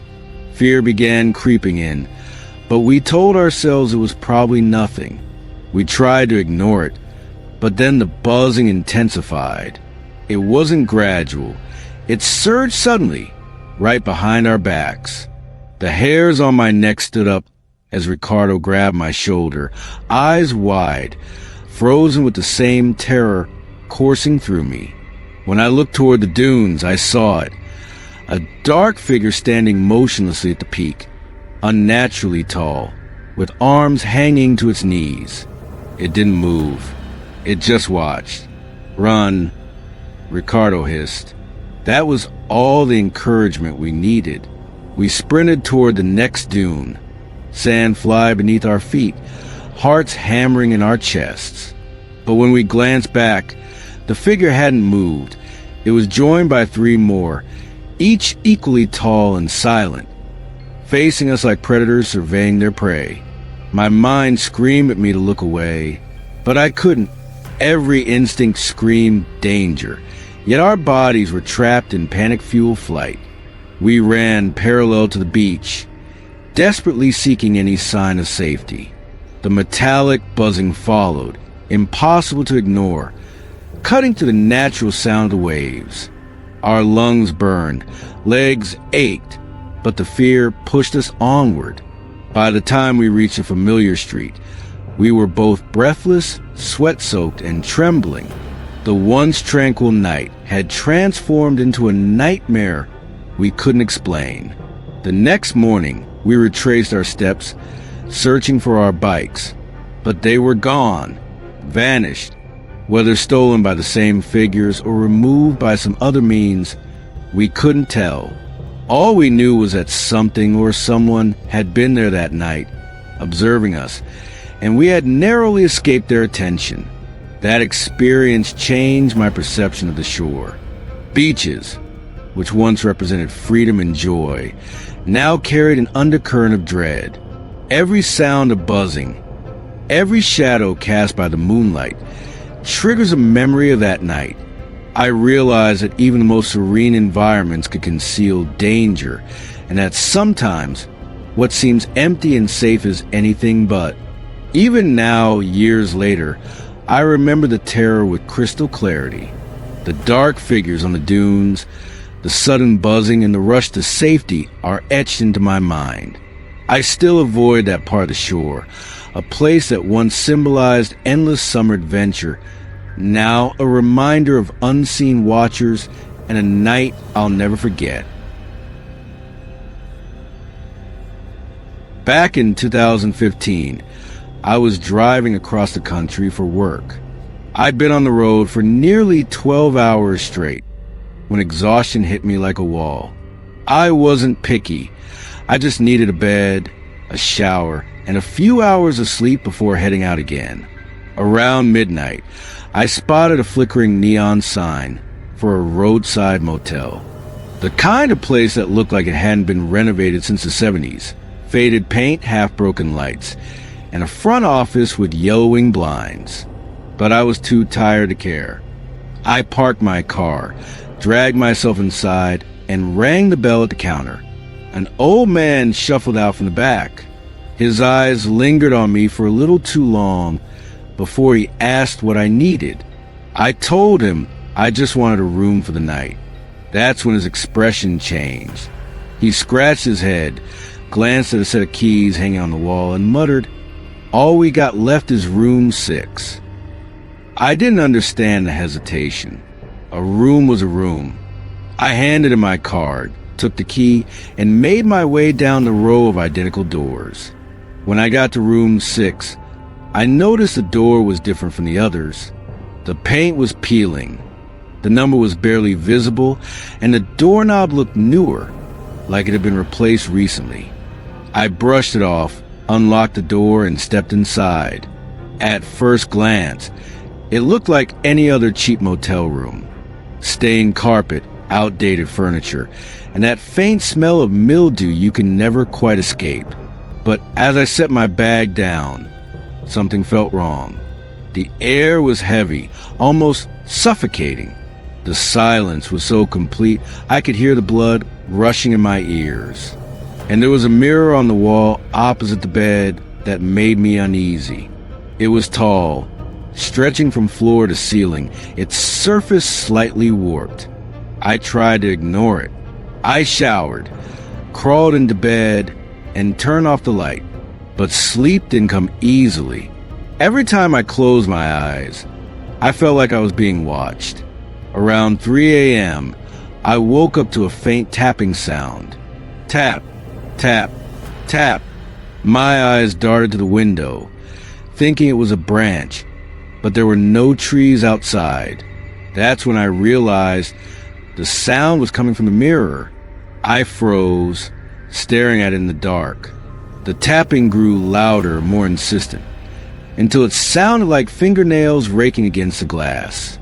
My heart pounded as I reached for the lamp and flicked it on. Nothing. The room was empty. The mirror reflected only me, pale and wide-eyed. I laughed nervously, telling myself it was a dream, and crawled back under the covers. But then the reflection smiled. I wasn't smiling. My reflection was. Its mouth curled into a slow, unnatural grin that stretched too wide. I couldn't move, couldn't breathe. I watched as the reflection raised a hand and pressed it against the glass. And then I heard it, a whisper, muffled, but clear enough to send chills down my spine. "Let me out." I bolted. I didn't pack my things, didn't check out. I grabbed my car keys and sprinted out of that room as fast as I could. When I reached the front office, the old man was waiting. It was like he knew.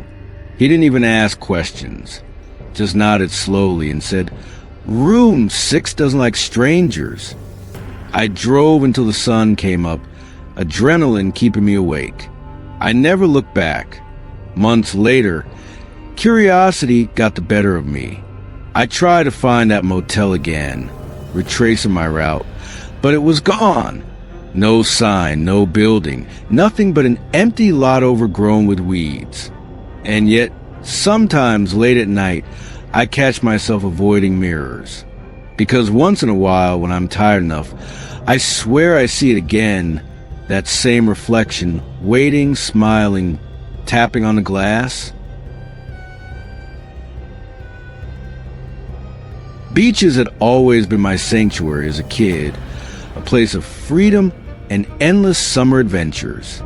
I remember summers spent counting down the days until my family would head to our beach house, or, if I was lucky, my friend Charles's place.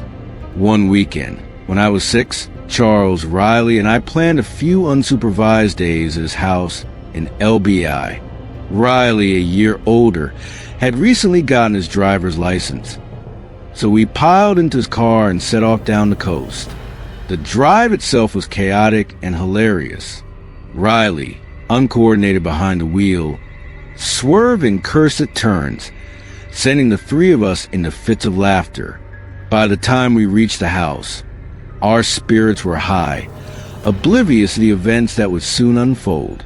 The house itself was important to the story, so I'll describe it briefly. A front door, a garage connecting front and backyards, a sliding door at the back, an upstairs deck, and a spiral staircase from the deck to the ground. The back faced a narrow lagoon with houses across the water. We had quickly established our plan for the weekend. 6 kids, a beach house, some alcohol, and enough we'd last a weekend.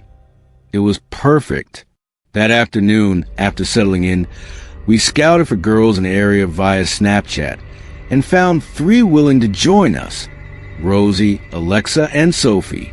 We prepared drinks, hid some of our parents' alcohol, and felt invincible. By evening, the 6 of us were in Charles's backyard pool, the heated water steaming under the gentle breeze. The night was bliss. Laughter, smoke curling into the air, the stars above reflected in the pool. Suddenly, Charles silenced the music. He stood frozen, staring past me toward the lagoon. Confused, I turned to see nothing but darkness. "What's wrong?" one of the girls asked. He whispered that someone was standing on the dock across the lagoon. At first, I laughed it off. People live there, right? But Charles shook his head. The family's in Florida for the week. That's when the unease began to seep in. Our laughter died as a metallic, wet-sounding splash echoed behind us. Then another, and another, for splashes in succession. My stomach dropped. Those figures on the dock weren't staying put. They were swimming across the lagoon. We were frozen for a second, panic clawing at us, before Charles shouted to go inside. The girls panicked as we scrambled, shivering, out of the pool and toward the house. Riley slammed the sliding door shut, locking it, while Charles ran to the front to secure that door too. Heart pounding, we fled to a room invisible from the outside, holding our breaths and listening. Soft footsteps above us shattered the fragile calm. The intruders had made it inside. We were intoxicated, defenseless, and completely vulnerable. Escape was our only option. We bolted for the front door, diving into Riley's car. Chaos ensued as he fumbled with the keys, panicking, and accidentally demolished Charles's mailbox in the process. Engines roaring, adrenaline surging. We sped away from the house, hearts hammering, unsure of what had just happened. Police were called, but arriving too late. They found a top floor ransacked and a medium-sized Boston whaler boat stolen. Charles's parents kept a spare key hidden, which explained how quickly the culprits escaped. But how they knew about it remains a mystery to this day. Even weeks later, the horror of that night lingered. The thought that someone had invaded our sanctuary, watched us from the water, and stolen items while we were at the house is something I still replay in my mind. Every door and window I've ever left unlocked feels like a lapse in security. Every shadow along a quiet beach evokes a memory of that lagoon. That night taught me the fragility of safety and the reality that even places we consider secure can be violated in an instant. The beach, the house, the stars. It all felt like it belonged to us, and yet it was violated in seconds by someone who knew the terrain, knew the timing, and knew our weakness. To this day, I lock every door before sleeping, double-check every window, and avoid underestimating potential danger of the calmest summer nights. It started as a simple antique find, a tall, gilded mirror with ornate carvings, bought from a dusty estate sale by a woman who thought it would look elegant in her hallway. She polished the glass, set it against the wall, and admired how perfectly it caught the light. But almost immediately, things felt wrong. The first night, she walked past and caught sight of something strange in the reflection. Her living room looked the same sofa, same shelves, but the version in the mirror seemed darker, as if the shadows inside stretched too far. She tried to shake it off. Old glass warps, she told herself. It was nothing, but then the reflection began to lag. She would pass by, and for a split second, her mirror itself didn't move with her. It would linger, staring back at her with an expression she wasn't making.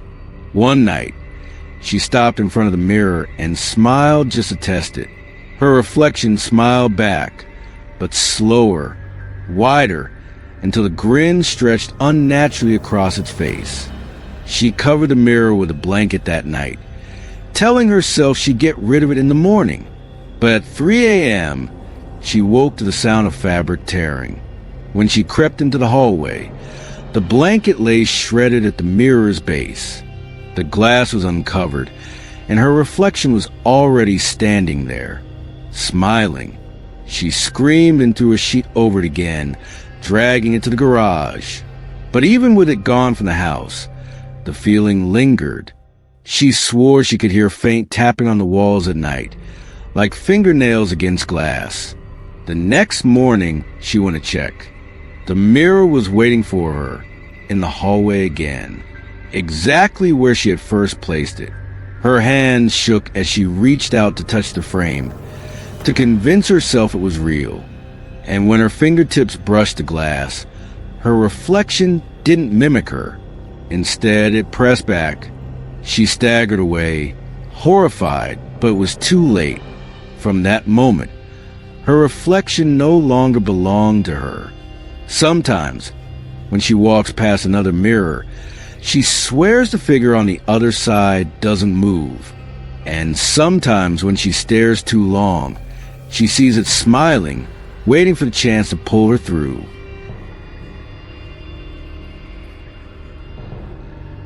When I was little, my parents hired a babysitter named Michelle. She was in her early 20s, soft-spoken, and always carried a warm smile. To us kids, she was almost like an older sister, someone who would play games with us, read stories, and keep the shadows away when the nights felt too long. But one summer, Michelle told my parents she needed to take time off. She said she was going to stay with relatives for a while, maybe travel.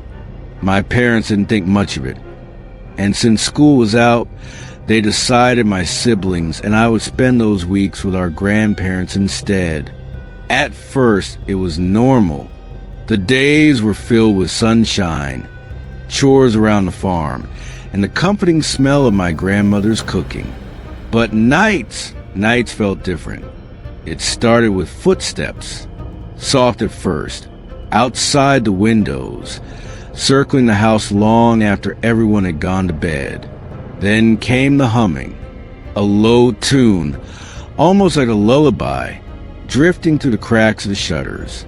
One night, as I was lying in bed, I heard it again, except this time, it wasn't humming. It was a voice. "Come outside, it's me, Grandpa." I froze. My grandfather was asleep in the other room. I knew his voice, and this wasn't it. My heart pounded as the voice grew more insistent, calling my name, urging me to step outside into the dark. I pulled the blanket over my head and stayed as still as possible until the voice faded. But I couldn't shake the dread that whoever it was, they weren't gone. The next day, my grandparents noticed strange things around the property. The barn door left open. Tools moved. Footprints in the dirt leading up to the porch. They kept a closer eye on us after that, but they didn't say much, maybe to keep us from panicking. Then one night, everything came to a head. We were woken by the sound of glass shattering. My grandfather grabbed his shotgun and rushed downstairs. From the window, I saw him confronting a man in the yard. His clothes were ragged, his eyes wild. In his hands, he carried something that made my blood run cold. An axe. The man didn't run when the police arrived. Instead, he screamed Michelle's name over and over until they dragged him away. It turned out he was Michelle's ex-boyfriend. She hadn't gone away to visit family that summer. She had been hiding from him. He had followed her before, stalked her, threatened her, and when she disappeared, he decided to come looking for her through us. If he had managed to get inside that house, if he had lured one of us out into the dark, I don't even want to think about how it would have ended. To this day, I still hear that voice sometimes, echoing in my mind. "Come outside, it's me, Grandpa."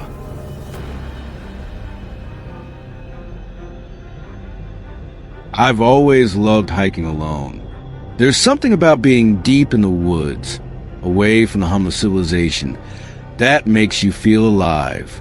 that summer. I found a trail that wasn't on most maps, a narrow path winding through dense forest, thick with moss and towering trees. The locals warned me it could be easy to get lost, but I liked the challenge. The solitude, the isolation, it was exactly what I wanted. The trail was quiet at first, the kind of silence only a deep forest can hold. Birds occasionally chirped, leaves rustled with the wind, and the soft crunch of my boots on the dirt kept me grounded. The sunlight filtering through the canopy created patterns on the forest floor, and I felt at peace.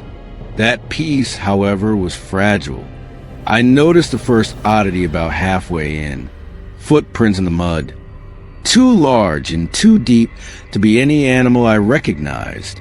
They didn't follow a straight path. They zigzagged, stopped, then started again as if whoever or whatever made them have been wandering aimlessly. I shrugged it off at first. Could be a hiker, I told myself. But as I looked closer, the prints seemed deliberate, placed in a way that suggested someone had been watching, studying the trail as I walked it. The whisper started soon after, faint at first, almost like the wind brushing against the trees in a way that sounded suspiciously like words. I stopped, listening, trying to make sense of it. "Hello?" I called softly, voice trembling slightly.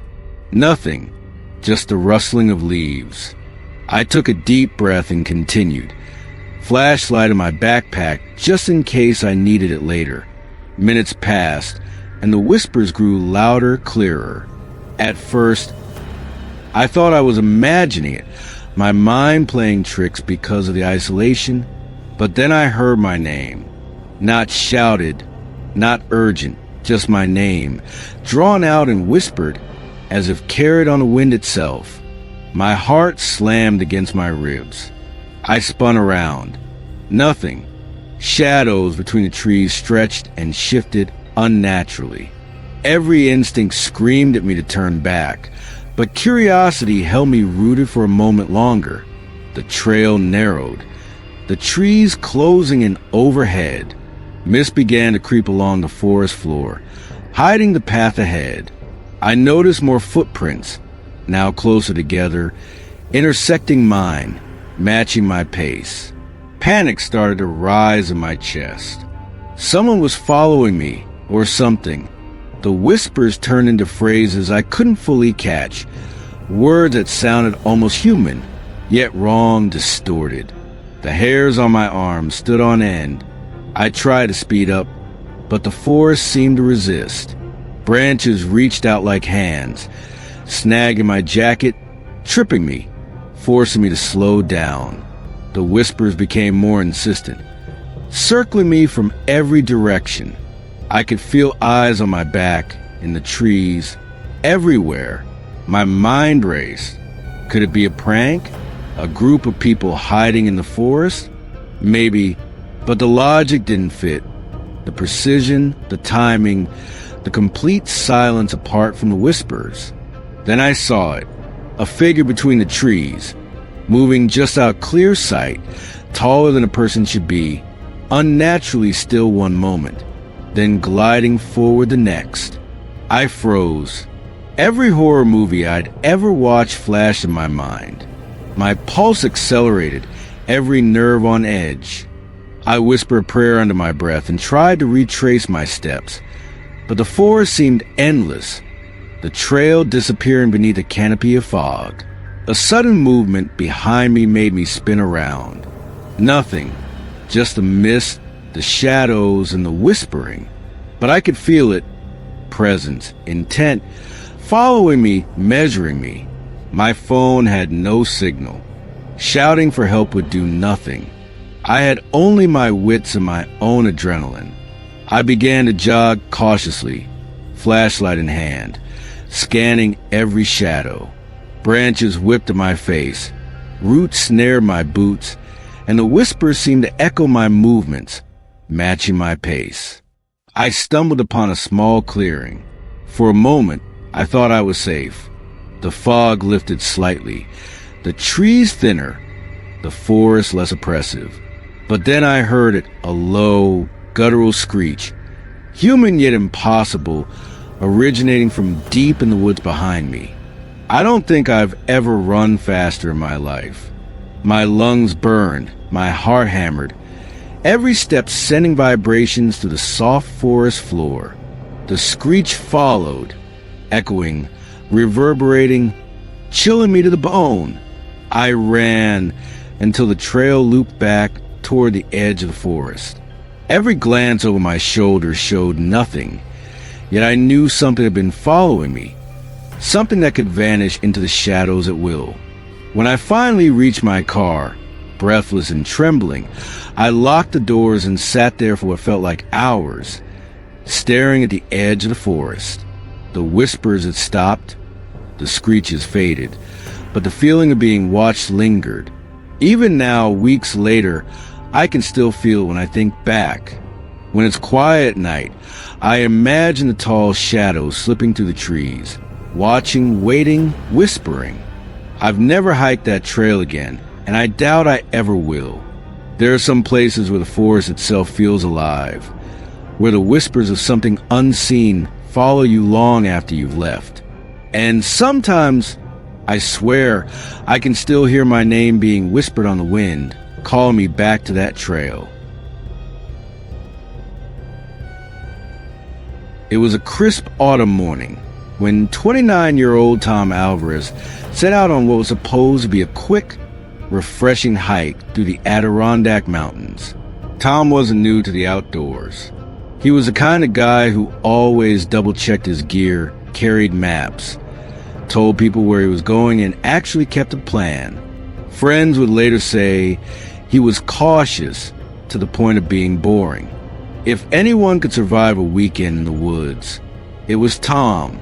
But by Sunday night, he hadn't come back, and by Monday morning, the Adirondacks were holding on to one of the most chilling disappearances the region had ever seen. Tom had told his girlfriend exactly where he'd be hiking, up the Moose River Trail, a path he'd walked before. He packed light but smart. Food for 3 days, water filters, spare socks, first aid kit. Everything was in order when he left. He promised to text once he had service again. That text never came. When Tom's girlfriend reported him missing, authorities launched a full search. At first, they weren't too worried. People got delayed, lost phone signal, even sprained an ankle and camped an extra night. But something about Tom's case would turn that calm assumption into dread. On the second day of searching, volunteers came across Tom's backpack. It wasn't tossed aside and it wasn't torn up. It was neatly strapped to a tree trunk, chest high, as if someone had carefully placed it there. Inside, everything. Food, water, first aid, flashlight, untouched.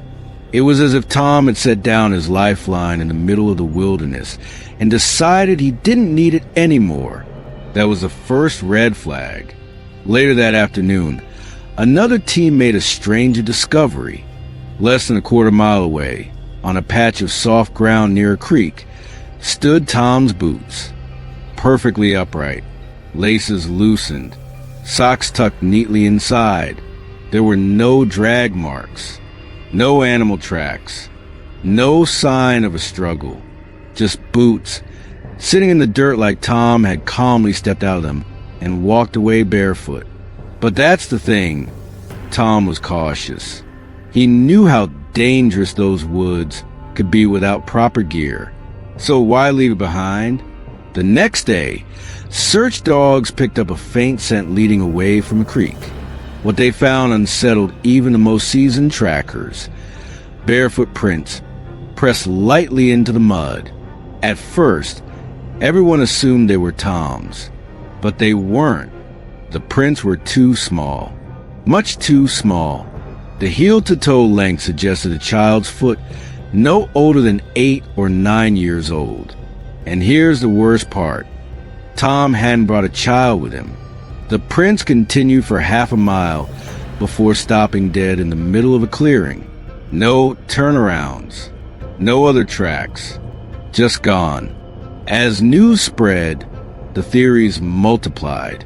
Some said Tom had lost his mind out there, stripping down in a fit of hypothermia, even though it wasn't nearly cold enough for that. Others suspected foul play, that maybe someone else had been with him all along. But if that were the case, why leave his gear behind?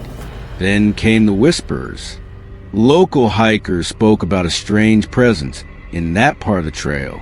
Stories of children's laughter at night, echoing through the trees when no kids were around.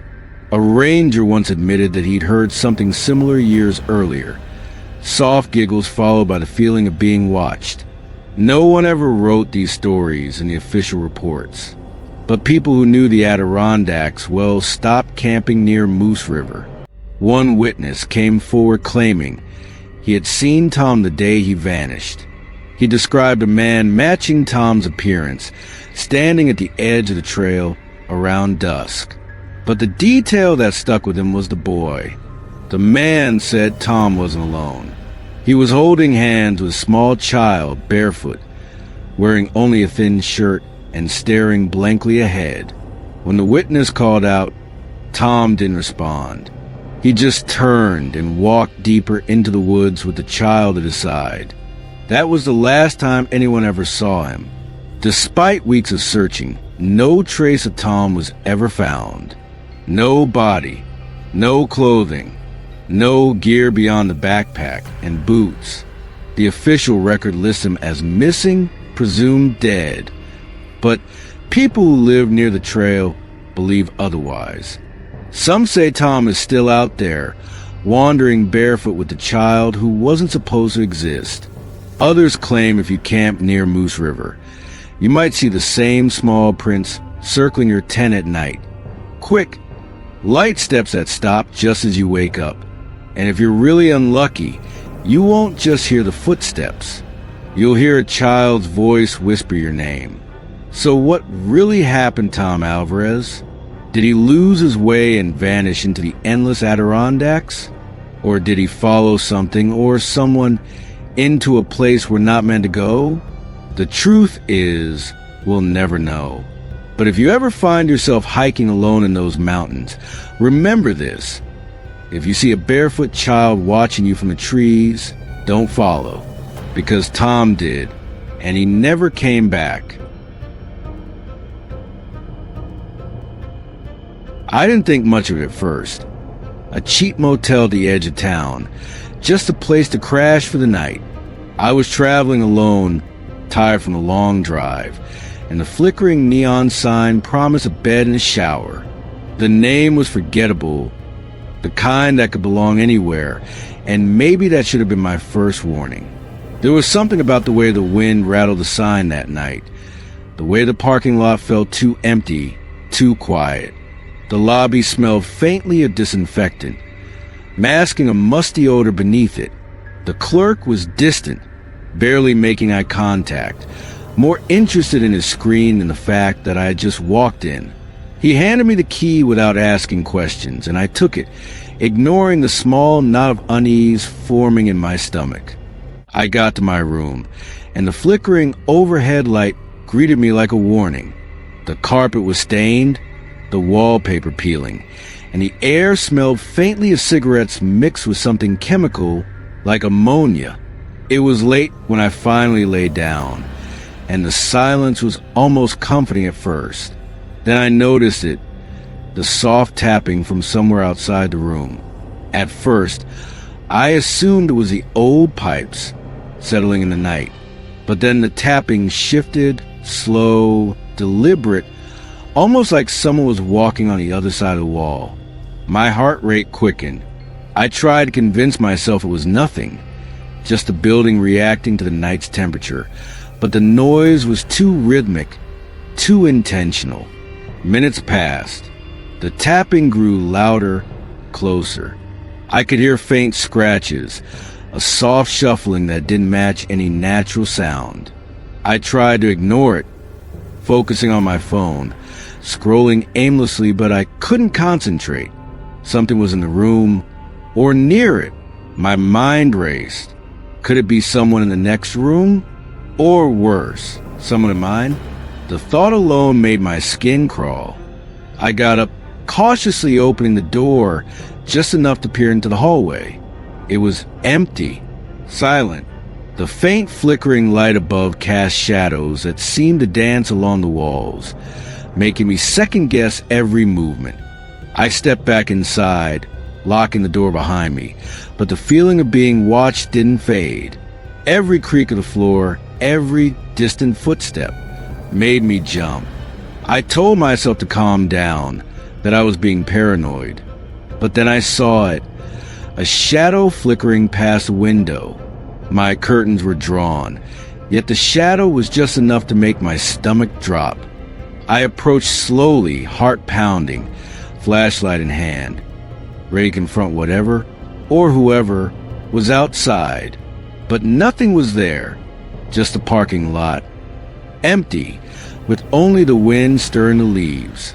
Then came the knocking, soft at first, almost polite, then louder, insistent, right on my door. I froze, trying to catch my breath, debating my next move. I thought about calling the front desk, but what if it was the person who handed me the key? What if they were part of this? My instinct screamed at me not to answer. I grabbed a heavy chair and placed it against the door, my hands shaking violently. Minutes stretched like hours. The knock stopped for a moment, replaced by soft tapping from the window, then resumed with more force. I whispered to myself, trying to rationalize it, but nothing made sense. The building was supposed to be quiet, empty, yet here I was trapped, alone with an intruder, or maybe multiple intruders, testing the limits of my fear. I considered escaping to the bathroom window, but it was high off the ground, and I didn't want to risk injury. My phone barely had signal, and I didn't want to draw attention by screaming into the night. I stayed quiet, breathing shallow, listening to the faint sounds echoing through the room. The knocking grew impatient, then stopped abruptly. Silence. I waited, convinced it was over, before finally gathering the courage to peek through the peephole. Nothing. No one in the hallway. No one outside. But the feeling didn't leave me. Something had been here. I knew it. The air was heavier, charged with intent. I grabbed my flashlight, and flashlight beam cut across the floor. That's when I noticed it. A single footprint in the dust near the door. Too large to be mine. Too deliberate to be random. Morning couldn't come fast enough. I packed my things, still on edge, glancing over my shoulder at every sound. When I reached the lobby, the clerk was gone, leaving the desk empty, as if nothing had happened. I didn't ask for a receipt. I didn't say a word. I drove off, keeping my eyes on the rearview mirror, heart still racing, and the memory of that night lodged deep in my mind. Even now, I can't explain it. Who or what was in that room? Was it a trespasser, a prank, or something darker? The footprint was real, undeniable, yet vanished the moment I left. I've stayed at many motels since, but I never sleep without triple-checking the locks, listening for every creak, every sound, and wondering if I'm alone. Because sometimes what seems quiet isn't empty. Sometimes what seems safe hides eyes that watch, waiting for a chance to test you. I've always been drawn to graffiti. Some people call it art, others call it delinquency. I don't really care. To me, it's about creating something in the quiet moments, in places where nobody will bother you. Over the years, I learned that the graffiti community can be brutal. Artists fight over respect, location, and recognition, and arguments can get ugly fast. Because of that, I adopted a stealthy approach. I look for spots nobody else visits, places where my work might be the only thing that exists there. Old train lines are perfect for this. Decommissioned cars, rusting quietly in hidden yards, make for endless canvases. That night, I decided to check out a spot I had found earlier on Google Maps. It was a nameless stretch of tracks, abandoned, quiet, and perfect for a few tags. My friend Lucas came along. He wasn't as obsessed with graffiti as I was, but I liked having him around. Most of my friends didn't really understand my passion, but Lucas respected it. Even more, he was good company. Someone to share the strange thrill of sneaking around abandoned places with. We started by smoking a joint. I wasn't much of a smoker. The last time I'd indulged, anxiety had hit me hard. But Lucas enjoyed it, and I decided to go along. Maybe it wasn't the smartest decision, but I figured I could handle it. We walked along the tracks, admiring the silence around us. The train cars were clean, untouched, not a single tag in sight. My excitement grew. To get first dibs on this perfect canvas was almost intoxicating. I tossed Lucas a can, and he started messing around with it while I prepared my first tag. Within minutes, I had my work up, 3 pieces, aligned perfectly, each building off the other. I stepped back and admired them. The rush of pride was immediate.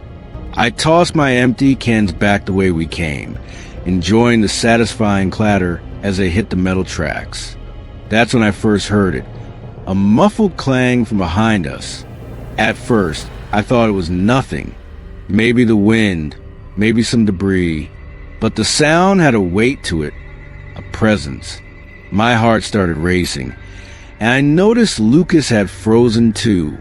Before I could react, someone or something picked up one of my empty cans and hurled it at us. It clanged loudly against the train. You can't just... I barely heard the voice over my own panic. The next moments were chaos. Shouts, rapid footsteps, and then the sound that made me feel like my chest had been ripped out, a gunshot. Adrenaline coursed through me. I stumbled, almost dropping my phone, but we ran. We ran hard, down the tracks, past intersections, until the lights of a main road finally came into view. Only then did we stop, gasping, trembling, completely aware of how close we had come to disaster. I couldn't call the police. We were breaking the law. There was no safety net. And yet, the terror didn't end that night. A few weeks later, I returned during the day. I needed closure. I needed answers. This time, I came prepared, with my Glock 17 tucked safely in my bag. What I found chilled me to the bone. The cars I had tagged were now covered with ugly blotches of red paint, deliberately defacing my work. And then I saw it, a train car, its door wide open. Inside, a chair sat in the middle of the car, ropes and chains scattered around. Some ropes were coiled neatly around the legs of the chair. Others lay haphazardly on the floor. And the smell, oh God, the smell, bleach, overpowering, like the entire car had been scrubbed clean. I couldn't comprehend why anyone would do this, or why they had been so aggressive the night we were chased. I took one careful step toward the car, considering taking a picture, when a metal clang echoed somewhere further down the train. My instinct screamed at me to run, and I obeyed. That was enough. The fear wasn't just about law-breaking anymore. It was something far darker, something I couldn't explain. Weeks later, I thought about returning again, just to document what I had seen. But I never did. Sometimes, late at night, I can still hear that gunshot echoing in my mind. The memory of the bleach-smelling car, the chair, the chains, and the sheer aggression of whoever was waiting for us. It's all burned into my brain. I don't know who they were. A homeless person? Someone with a vendetta? Or someone just cruel? I don't have answers, and maybe I never will. What I do know is this. The thrill of graffiti, the pride of leaving your mark, can be intoxicating. But sometimes, Chasing that rush leads you straight into danger you can't anticipate.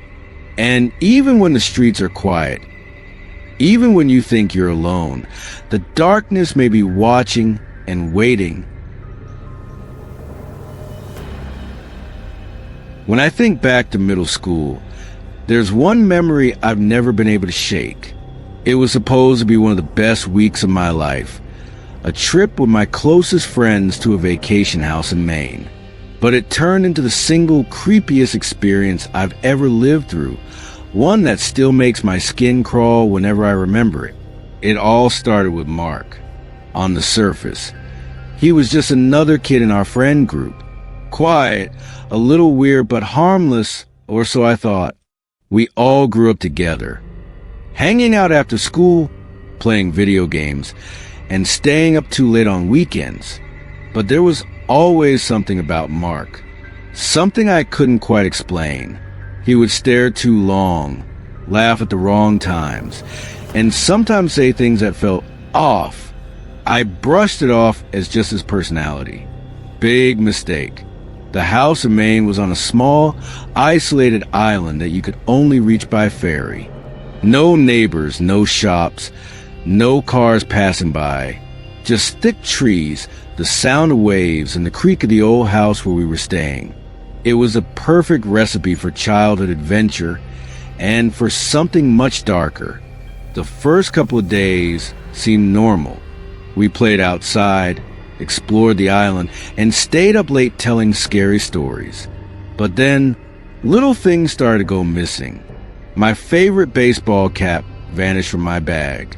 A couple of pens disappeared from my notebook. Someone's t-shirt went missing. At first, we blamed each other, joking around that someone was pulling pranks. But I started to notice a pattern. Most of the missing stuff was mine. One night, as I tried to sleep on the top bunk, I heard a whisper. At first, I thought one of the guys was talking in his sleep, but when I listened closely, I realized it wasn't sleep talking. Someone was whispering my name, slowly, again and again. My whole body froze. I sat up and looked down from the bunk, and there was Mark, just standing there in the dark, staring up at me. "Dude, what the hell are you doing?" I whispered, my voice shaking. He didn't answer. He just stared for a moment longer, then turned and walked out of the room. I wanted to believe maybe I imagined it, but I knew I hadn't. The next day, something even stranger happened. I went upstairs to use the bathroom, except the house didn't have a bathroom upstairs. It only had one on the main floor. Yet when I looked up toward the empty hallway, I saw him, Mark, standing completely still, half hidden in the shadows, watching me. When I blinked, he was gone. That's when I decided to snoop. Later that day, when everyone was outside, I snuck into his room. His bag was tucked in the corner, half zipped. Inside, I found all the missing things, my hat, my pens, my notebook, even some socks I hadn't realized were gone. But that wasn't the worst part. There was another notebook, a thick one, the cover worn down like it had been carried around for years. I opened it and my blood ran cold. Page after page was filled with violent drawings, twisted faces, dark symbols, disturbing scenes that looked like they came straight out of a nightmare. And then I turned to the pages in the back. That's when I realized every drawing, every note, was about me. There were sketches of me sleeping, notes about the things I said, the clothes I wore, even the way I walked. And then the last page, in huge, shaky letters, it said, "I'll do it tomorrow." I slammed the notebook shut, shoved everything back, and ran downstairs. For the rest of the trip, I couldn't even look at him, but he looked at me, constantly, watching, smiling faintly like he knew what I had found. The trip ended the day early. Our parents got involved. The police came, but Mark and his family were gone before anyone could confront them. They just vanished. No one saw him again. For years, I tried to forget. I told myself it was just a weird kid with a messed up imagination. Maybe he would grow out of it. Maybe it wasn't as serious as it looked. I convinced myself of that. Until last year, I was at work, sorting through some mail, when I noticed a small padded envelope with no return address. Inside was a single pen. My pen, the same one that had gone missing all those years ago in Maine. Taped to it was a scrap of paper. On it were 3 words written in that same shaky handwriting. I remember everything. There's a campground tucked deep inside northern Michigan's forests. By day, it looks ordinary. Rusty picnic tables, fire rings full of ash, and trails winding off into the trees. Families have come here for decades, and locals say it was once a busy weekend getaway. But at night, the campground becomes something else entirely, because after sunset, the forest around it goes quiet. Too quiet. No crickets, no owls, not even the distant rustle of wind through the trees. Just a heavy silence that presses against your chest and makes you feel like you shouldn't be there at all. They call it the silent campground, and those who stayed the night carry stories that are hard to explain. The first widely known story comes from the summer of 2001, when a group of teenagers decided to camp there for the weekend. They were loud, rowdy, and didn't believe in ghost stories. The first night went fine, music, laughter, the smell of grilled hot dogs. But the second night, things changed. Around 10 p.m., one of them noticed how quiet it had gotten. The woods had gone completely still. No bugs, no night birds, not even the buzz of mosquitoes they've been swatting all day. Then they realized something stranger. Their voices didn't echo, not against the trees, not across the empty campground.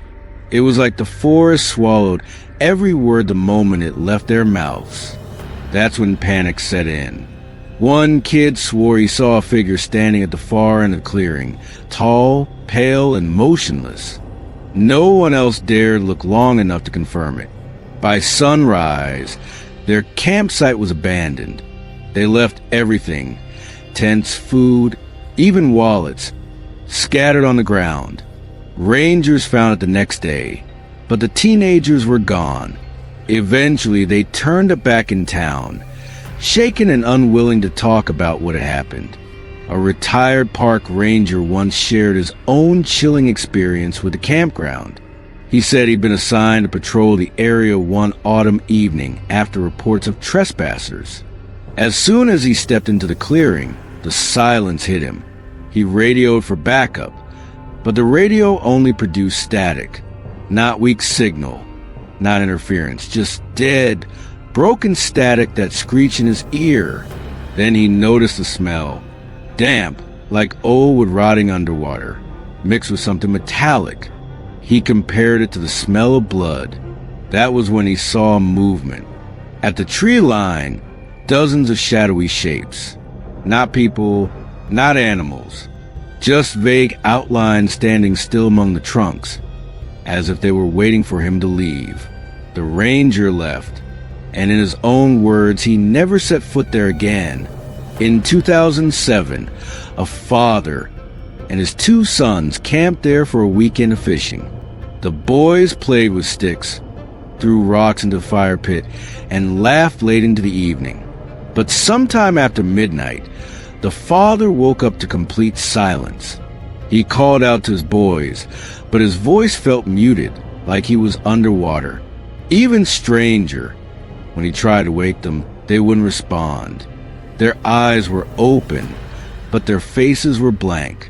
For nearly half an hour, he shook them, shouted at them, even splashed water on their faces. But nothing. Then, just as suddenly as it started, the sound of the forest returned. Crickets chirped. A breeze rustled the leaves. and his sons blinked confused, asking why he looked so scared. To this day, he swears they weren't asleep. They were awake, but not there. Another camper reported setting up alone on a cool September evening. Around midnight, he heard the crunch of footsteps circling his tent. Slow, deliberate steps that moved closer each time. When he finally burst out of the tent with a flashlight, the clearing was empty. No tracks in the dirt, no broken twigs. Just stillness. But here's where it gets worse. The man had been recording voice memos on his phone throughout the trip. Later, when he played them back, he found something chilling. On the recording taken around midnight, there was no sound of footsteps. Instead, there was only silence. Thick, absolute silence, except for one faint whisper at the very end. It said his name. Locals claimed the land wasn't always cursed. In fact, the campground was popular through the 70s and 80s. But in the early 90s, something shifted. Several families reported missing time. Whole hours vanishing overnight with no memory of what had happened. Equipment failed. Campfires wouldn't stay lit. Radios cut out without warning. There was even a story about a young girl who wandered off into the woods and returned hours later, completely silent. For weeks afterward, she wouldn't speak to anyone, only staring blankly at the walls of her room. When she finally did speak, she said something that made her parents move away immediately. The woods told me not to come back. A strange rule has formed among those who know about the silent campground. If the woods go quiet, you leave immediately. No waiting, no investigating, no trying to see something. The silence itself is the warning, because as the stories go, if you stay too long after the sound dies, the forest notices you, and once it does, it doesn't let you go easily. Even today, occasional campers post online about unsettling experiences there. Phones losing power at the exact same moment. GPS trackers freezing on their screens. Groups waking up at exactly the same time in the middle of the night, each claiming they heard someone whisper right outside their tent. One hiker even wrote that he felt the silence follow him home. For weeks after camping there, he'd wake up in the middle of the night to a total lack of sound. No hum of appliances, no distant traffic. Just the same oppressive quiet he'd felt in the woods. He eventually moved states, hoping it would stop. So, what is happening at the silent campground? Is it something natural, a bizarre acoustic phenomenon, magnetic fields, or wildlife patterns we just don't understand? Or is it something else entirely? Something watching, something waiting, something that takes sound because it doesn't want to be found. Whatever the truth may be, one thing is certain. If you ever find yourself in those Michigan woods and the forest suddenly goes still, don't stay. Don't wait to see what happens. Because silence isn't always peaceful. Sometimes it's a warning.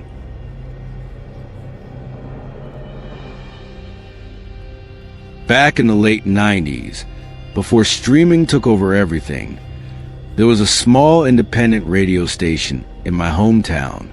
It wasn't popular, just static-filled local music, call-ins from truckers on the highway, and the occasional midnight talk show. But one night, something happened that made me and everyone who tuned in question what we were really listening to. It was October, just past midnight, and I couldn't sleep. I flipped through the radio stations, and that's when I landed on 97.4 FM, the little station I almost never listened to. But this time, something was different. Instead of music, there was a voice. It wasn't an announcer. It wasn't smooth or cheerful or rehearsed. It was shaky, uneven, almost like someone was whispering directly into the microphone. "Is anyone out there listening?" the voice asked. I remember sitting up in bed, frowning. The tone was strange, desperate, even. I stayed tuned, curious. The man on the radio said his name was Thomas. He claimed he wasn't a DJ, just someone trying to survive the night. He begged listeners not to change the dial. Said he was trapped inside the station. Said something was outside trying to get in. At first, I thought it was some kind of Halloween prank, a late-night horror show. But then I noticed something. He kept describing things that matched real life. He mentioned the storm outside, the exact thunder I could hear rumbling past my own window. He described sirens passing by on a nearby highway. And just as he said it, I heard them too. That's when I realized whatever was happening. It wasn't a scripted performance. Thomas explained that he'd been filling in for the overnight DJ. When the power flickered, the backup generator kicked on, but with it came something else. He said he heard a knock on the back door of the station. At first, he thought it was a late-night delivery driver, but when he looked at the security monitor, there was no one there, just a shadow of something tall, too tall, stretching across the parking lot. He tried to laugh it off, but the knocking didn't stop. It grew louder, sharper, until it echoed through the station. "It knows I'm alone," Thomas whispered, "and it wants me to open the door." I'll never forget the way his voice broke when he said, "It's not human." Listeners started calling in. I remember because the station played the calls live. Some people cursed at him, saying it was a stupid stunt.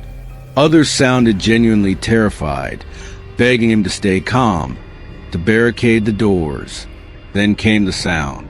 A deep metallic screech ripped through the speakers, followed by a thud so loud it made my windows rattle.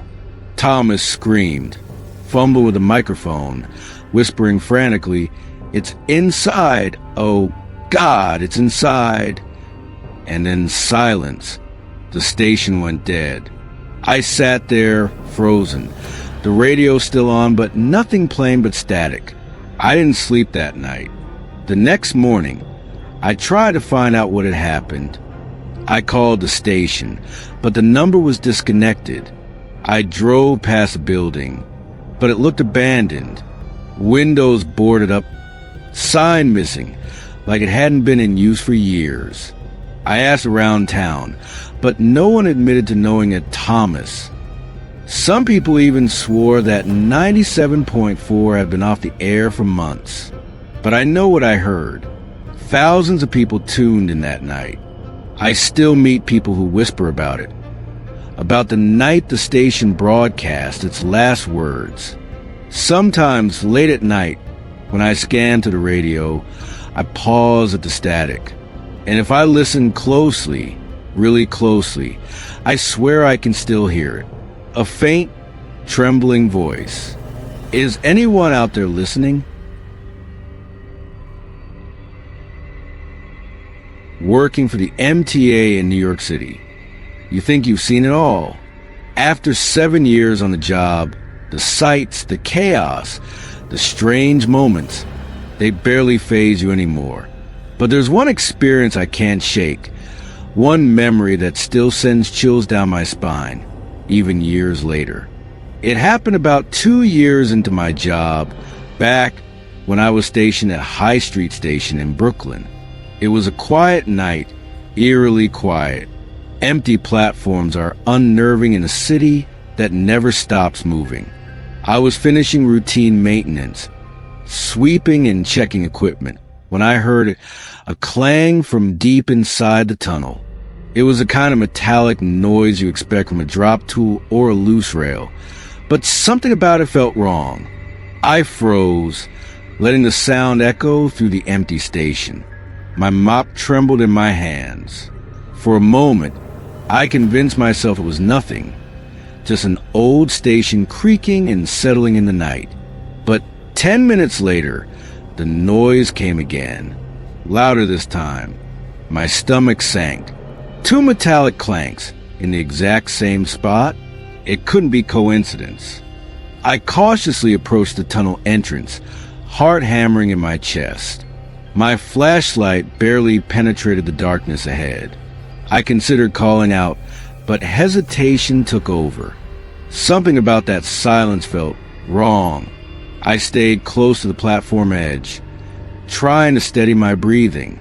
It wasn't moving yet, but I could feel it watching. Then I heard it, a child's voice, small and frantic, calling for help. My heart stopped. My first instinct was to ignore it, to pretend I hadn't heard, but the voice tugged at something deeper, something moral I couldn't ignore. I knew the tracks were dangerous. Freight trains could come without warning, but I couldn't leave a child stranded. I took a deep breath, carefully descended the steps, and stepped onto the tracks. Darkness swallowed me. "Are you okay?" I called, my voice echoing unnaturally through the tunnel. There was a pause before the voice responded. "Yes, but just keep walking." My gut twisted. I hesitated. Something about that tone, that insistence, felt off. I wanted to turn back, but the child's presence held me frozen, caught between fear and responsibility. As I moved deeper into the tunnel, my flashlight revealed a faint shadow ahead. A small figure, clearly a child. Relief surged briefly, but then I noticed a second shadow. Taller, broader, unmistakably adult. My blood ran cold. I realized with sinking dread that this might not be a simple case of a lost kid. Whoever, or whatever, was here could have been setting a trap. Every step I took felt amplified, my senses hyper-aware. I thought about my options. Calling the police from inside the tunnel wasn't feasible. My phone had limited signal, and even if I could, I had no idea how fast they could reach me. I needed to get to safety, but stepping back toward the platform risked drawing attention. Moving forward risked walking into the unknown. My mind raced, calculating every possible outcome. I kept my voice steady, though my hands shook. "What's wrong? Why are you here?" The child's answer was delayed, measured. "Just keep walking." The insistence was unnerving. Something about the repetition felt deliberate, almost rehearsed. I realized then that this wasn't just a lost child. Someone had trained this child, or forced them, to manipulate anyone who might come close. My heart pounded. The adult shadow remained still, silent, watching, waiting. Panic started to bubble beneath my skin, but I forced myself to stay calm. I edged along the tracks, keeping the shadows in sight, but maintaining distance. Every instinct screamed to bolt, to run, to escape, but I couldn't leave without knowing the child was out of immediate danger. Then, a horrifying realization struck me. The adult was clearly capable of violence, and I had no idea how many people, or what else, could be lurking further in the tunnel. I made the only decision I could. I retreated, slowly at first, then faster as adrenaline surged. The child called out again. "Wait! Where are you going?" My gut twisted. I wanted to answer, to reassure, but I couldn't. Not when the adult shadow could reach me at any moment. I scrambled back up the steps to the platform, my legs burning, my heart hammering against my ribs. Once safe, I called the police and reported everything in detail. Within minutes, officers swarmed the station, flashlights slicing through darkness, searching every nook and cranny of the tunnels. They found one chilling clue, a single child's shoe abandoned on the tracks. No other trace of the child or the adult. Theories were whispered. Perhaps a child kidnapped and forced to lure a Good Samaritan into a trap, or maybe the adult had a twisted game involving their own child. Hours of investigation turned up nothing. The subway tunnel swallowed the truth, leaving only fear and speculation. Even now, years later, the memory remains vivid. I can still hear the child's voice echoing in my mind, small, desperate, but impossibly controlled. I can still see the two shadows, the innocent and the menacing, etched into my memory. The New York City subway, for all its chaos and noise, can be silent, empty, and terrifying. And sometimes, the silence is louder than any train rushing to the tunnels. That day taught me something chilling. Danger isn't always obvious. It doesn't always announce itself with sirens or threats. Sometimes it hides in shadows, using innocence as a lure. And the only way to survive is to trust your instincts and escape while you still can. I haven't walked those tracks alone since. And I don't plan to. But late at night, when the city is quiet, I can't help but replay the scene, wondering what could have happened if I hadn't been cautious, if I had ignored my instincts, if I had stepped 1 foot too far into the darkness. Back when I was 12, my family still used a landline phone. It sat in the hallway on this little wooden table with a notepad and a pencil my mom always kept nearby. Most nights it was quiet, maybe a call from my grandparents or one of my dad's co-workers. But one night, close to midnight, the phone rang. The sound cut through the silence of the house, and I remember jumping out of bed, startled. My dad picked up first, his voice groggy. He listened for a few seconds, then frowned and handed the receiver to me. "It's for you," he said. I thought it had to be a mistake. Who would be calling me at that hour? My heart was already racing as I pressed the phone to my ear. At first, there was nothing, just breathing, slow, steady, and far too close to the receiver. "Hello?" I whispered. Nothing, just that raspy sound, like someone trying not to be heard. I repeated myself, louder this time, and then the voice came. A man's voice. Deep, strained, almost like a growl. "I can see you." I froze where I stood, eyes darting around the dark hallway. My reflection glared back at me from the window across the room, but beyond that, nothing. I felt like I was being watched from every corner. My dad grabbed the phone back, demanding to know who it was. But the line went dead. We thought it was a prank, until the calls kept coming. Every night for the next week, always around midnight, the same routine. The phone would ring, the breathing would start, and then those same 4 words. "I can see you." My parents reported it to the phone company, and they agreed to trace the next call. So we waited. Sure enough, at exactly 12:03 a.m., the phone rang. My mom answered, stalling for time while the technician worked on the trace. A few minutes later, the phone company called back. Their words chilled us to the bone. "The call is coming from inside your house." My dad tore through the rooms with a baseball bat, searching every closet, every corner, but we never found anyone. For weeks after, I couldn't sleep without checking under bed and behind the curtains. To this day, I still wonder if maybe, just maybe, the caller never left.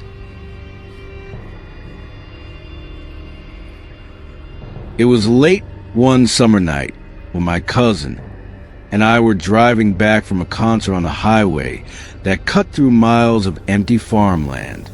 The road was dark, only our headlights cutting through the night. That's when we saw her, a woman, standing on the shoulder, wearing a pale dress that looked out of place in the middle of nowhere. She raised her arms slowly, signaling for us to stop. Against my better judgment, my cousin pulled over. The woman opened the back door without a word and slid inside. She smelled faintly of perfume, old-fashioned, the kind your grandmother might wear. We asked her where she was headed. She gave us an address, quiet and polite, though she never looked either of us in the eye. We drove in silence, the hair on my neck standing on end the entire time. When we reached the address, my cousin turned to tell her we had arrived, but the back seat was empty. The door hadn't opened. There was no sound of anyone leaving. She was just gone. Shaken, we went to the door of the house and knocked. An elderly man answered. When we told him what had happened, his face went pale. He whispered, almost to himself, "That's my wife's dress. She died 20 years ago on that very road."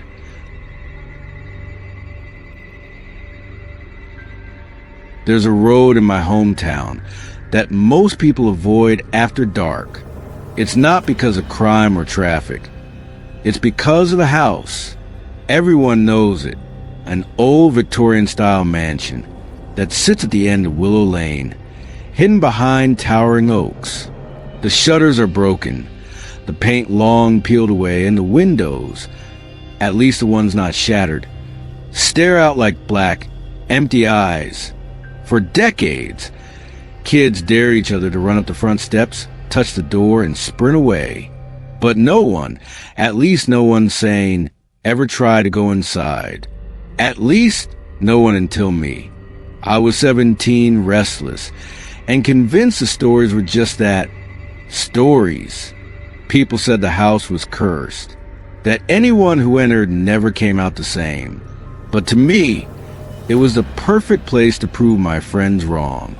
One October night, with the air sharp and cold, I grabbed a flashlight and walked down Willow Lane alone. The trees leaned over the road, their branches scratching against each other in the wind. By the time I reached the iron gate, I was already questioning myself. The gate groaned as I pushed it open. The path leading up to the house was overgrown with weeds, crunching under my boots. My flashlight beam shook as I raised it toward the front door. It was massive, carved with strange symbols I couldn't recognize. Some looked like scratches, others like letters, but none of it made sense. My heart hammered as I pressed my hand against the wood. The door swung open on its own. The air inside was stale, heavy with dust and rot. The smell was so thick it clung to my throat. I stepped into the foyer, shining my light across torn wallpaper and broken furniture. The silence was overwhelming. And then I heard it. Footsteps upstairs. I froze. My first thought was that someone else was squatting inside, maybe another stupid teenager like me. But the steps were slow, deliberate, too heavy. I called out, "Hello?" No answer. Just another step. And another. Against every instinct screaming at me to leave, I crept toward the staircase. Each board groaned under my weight as I climbed. When I reached the top, my flashlight flickered. I smacked it, and when the beam steadied again, I saw the hallway stretching ahead. And there, at the very end, was a door. It was slightly open, light spilling out from the crack. I held my breath and walked toward it, my legs trembling. As I pushed the door wider, the light filled the hallway. But it wasn't electric light. It was candlelight. Inside was a bedroom, perfectly preserved. Unlike the rest of the house, it looked untouched. A bed neatly made, curtains clean, candles burning on every surface. And sitting in the chair by the window was a woman. Her back was to me, hair long and dark, her dress old-fashioned. "Ma'am," I whispered, my voice cracking. Slowly, she turned her head. Her face was pale, stretched too tight over her bones. Her eyes were hollow, black pits that seemed to swallow the light. And her mouth, God, her mouth, twisted into a smile so wide, I thought her skin would tear. I stumbled backward, nearly dropping the flashlight.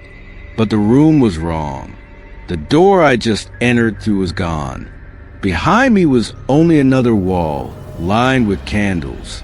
The woman rose from the chair. Her movements were stiff, jerky, like a puppet pulled by invisible strings. She whispered something, but her lips didn't move in sync with the sound. "Stay." I spun, searching for any way out, and that's when I noticed something horrific. The walls weren't walls at all. They were mirrors, dozens of them, stacked side by side, reflecting me from every angle. Only, my reflections weren't moving the same way I was. Some were smiling, some were screaming silently, and some weren't me at all. One by one, the reflections began stepping out of glass. I don't remember how I escaped. The last thing I recall was the sound of shattering glass and that voice whispering over and over again, "Stay, stay, stay." When I woke up, I was lying in the middle of Willow Lane. My flashlight was beside me, its batteries dead. The house was gone. Just an empty lot where it had always stood. At least, that's what everyone swore when I tried to show them. But I know what I saw, and sometimes at night, I swear I hear footsteps on the stairs of my own home.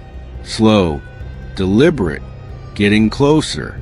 And when I look into the mirror, I can't help but notice that sometimes the reflection doesn't blink when I do.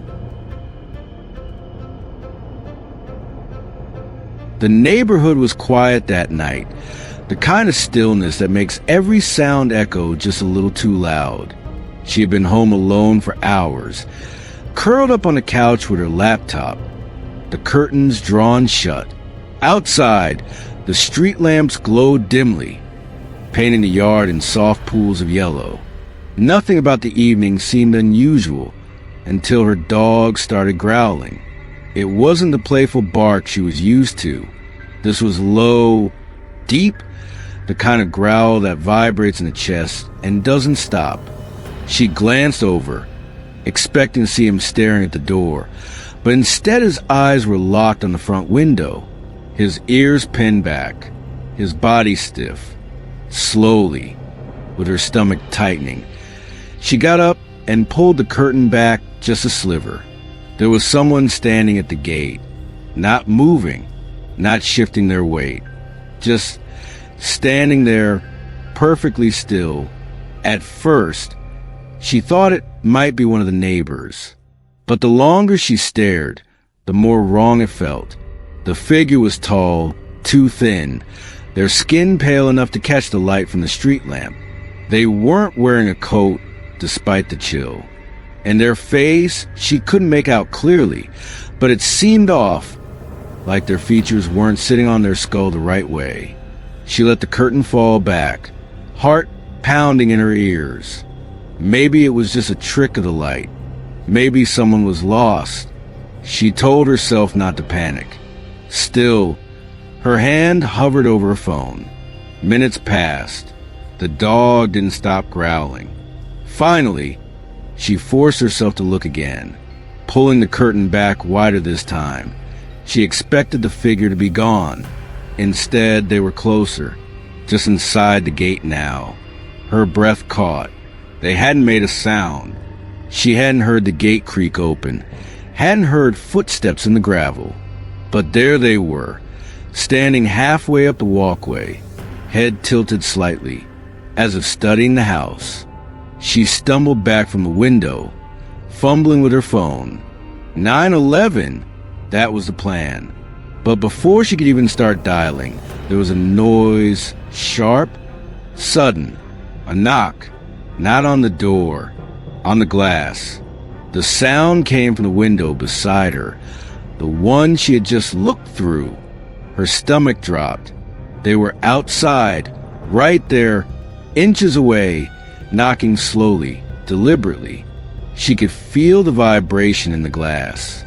The dog barked like he'd lost his mind, lunging toward the window, but when she finally found the courage to look, no one was there. The yard was empty. The gate was shut, the walkway clear. Shaking, she called the police anyway. When the officer arrived 20 minutes later, she tried to explain what she'd seen, how real it had been. He searched the yard, checked the gate, walked the property. Nothing. No footprints in the gravel. No sign that anyone had been there at all. That night, she slept with every light on. But the worst part wasn't what she saw. It was what the officer said as he was leaving. He stopped at the door, hesitating just long enough to make her uneasy. "Funny thing," he said, "you're not the first person on this street to report someone like that. Pale, quiet, just standing there." She asked him if they'd ever caught the person. He didn't answer. The night started out like any other. He had the whole house to himself, which normally would have been a relief. No noise, no interruptions, just silence and the faint hum of the refrigerator in the kitchen downstairs. His parents were out of town. His sister was supposed to be staying a weekend with friends, and he figured he had a rare chance to enjoy a little peace. He set himself up in the living room, phone in hand, a blanket pulled tight around his shoulders. Outside, the street was quiet, with only the occasional flash of headlights passing by. Nothing unusual, nothing threatening, until it happened. From downstairs, so faint at first that he almost dismissed it, came the sound of someone calling his name.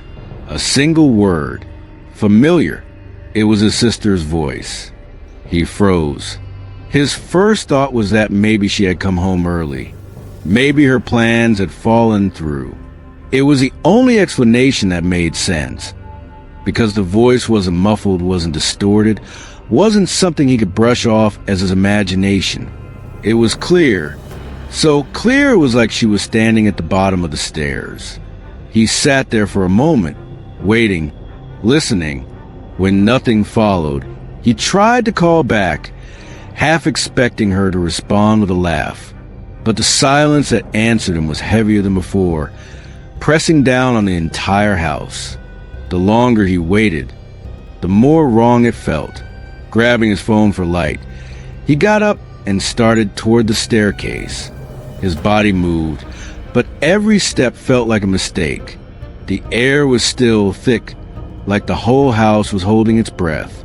The stairs groaned under his weight as he descended, and each creak only made him more certain that he wasn't supposed to be there.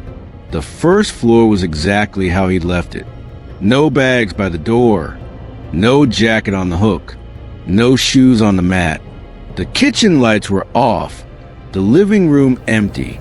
He walked slowly, shining his phone into every corner, whispering her name once more. Nothing. He stood in the center of the room, his pulse racing. Maybe he was overtired. Maybe his brain had played a trick on him. It was possible, except he knew his sister's voice. He knew the way it rose and fell, the exact way she said his name. This wasn't a random sound. This wasn't something his imagination could have pieced together, trying to convince himself it was all in his head. He locked the doors again and turned to head upstairs. But that's when he heard it. A sharp thud. It came from directly above him, from his sister's bedroom. His entire body went cold. That room was supposed to be empty. He hadn't even opened it since she left. Slowly, he made his way back upstairs, his phone shaking in his hand as the light bobbed across the walls. The closer he got to her room, the heavier the silence felt, as if something on the other side of the door was waiting. He turned the knob. The door creaked open. At first, nothing looked out of place. Her bed was neatly made, the closet door shut tight. But then his eyes caught it. On the floor, right beside the bed, a picture frame lay face down. The glass had cracked straight through the middle. He hadn't heard it fall earlier, and yet it hadn't been there before. As he bent down to pick it up, a wave of cold air brushed across the room, raising every hair on his arms. The house was sealed up for the night. No open windows, no draft. And yet, standing there, he could feel it. Something unseen, something wrong. He didn't sleep for the rest of the night. When morning finally came, he convinced himself to text his sister, trying to play it off like a joke. "Did you come home last night?" Even for a second, her reply was instant. "No." "Why?" He stared at the screen, fingers hovering, but he didn't type another word. He couldn't tell her. How do you explain something like that? To this day, he swears it wasn't his imagination. He knows what he heard. He knows what he saw.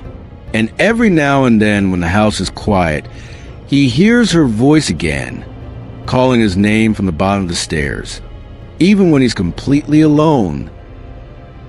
Those were this week's most chilling true stories.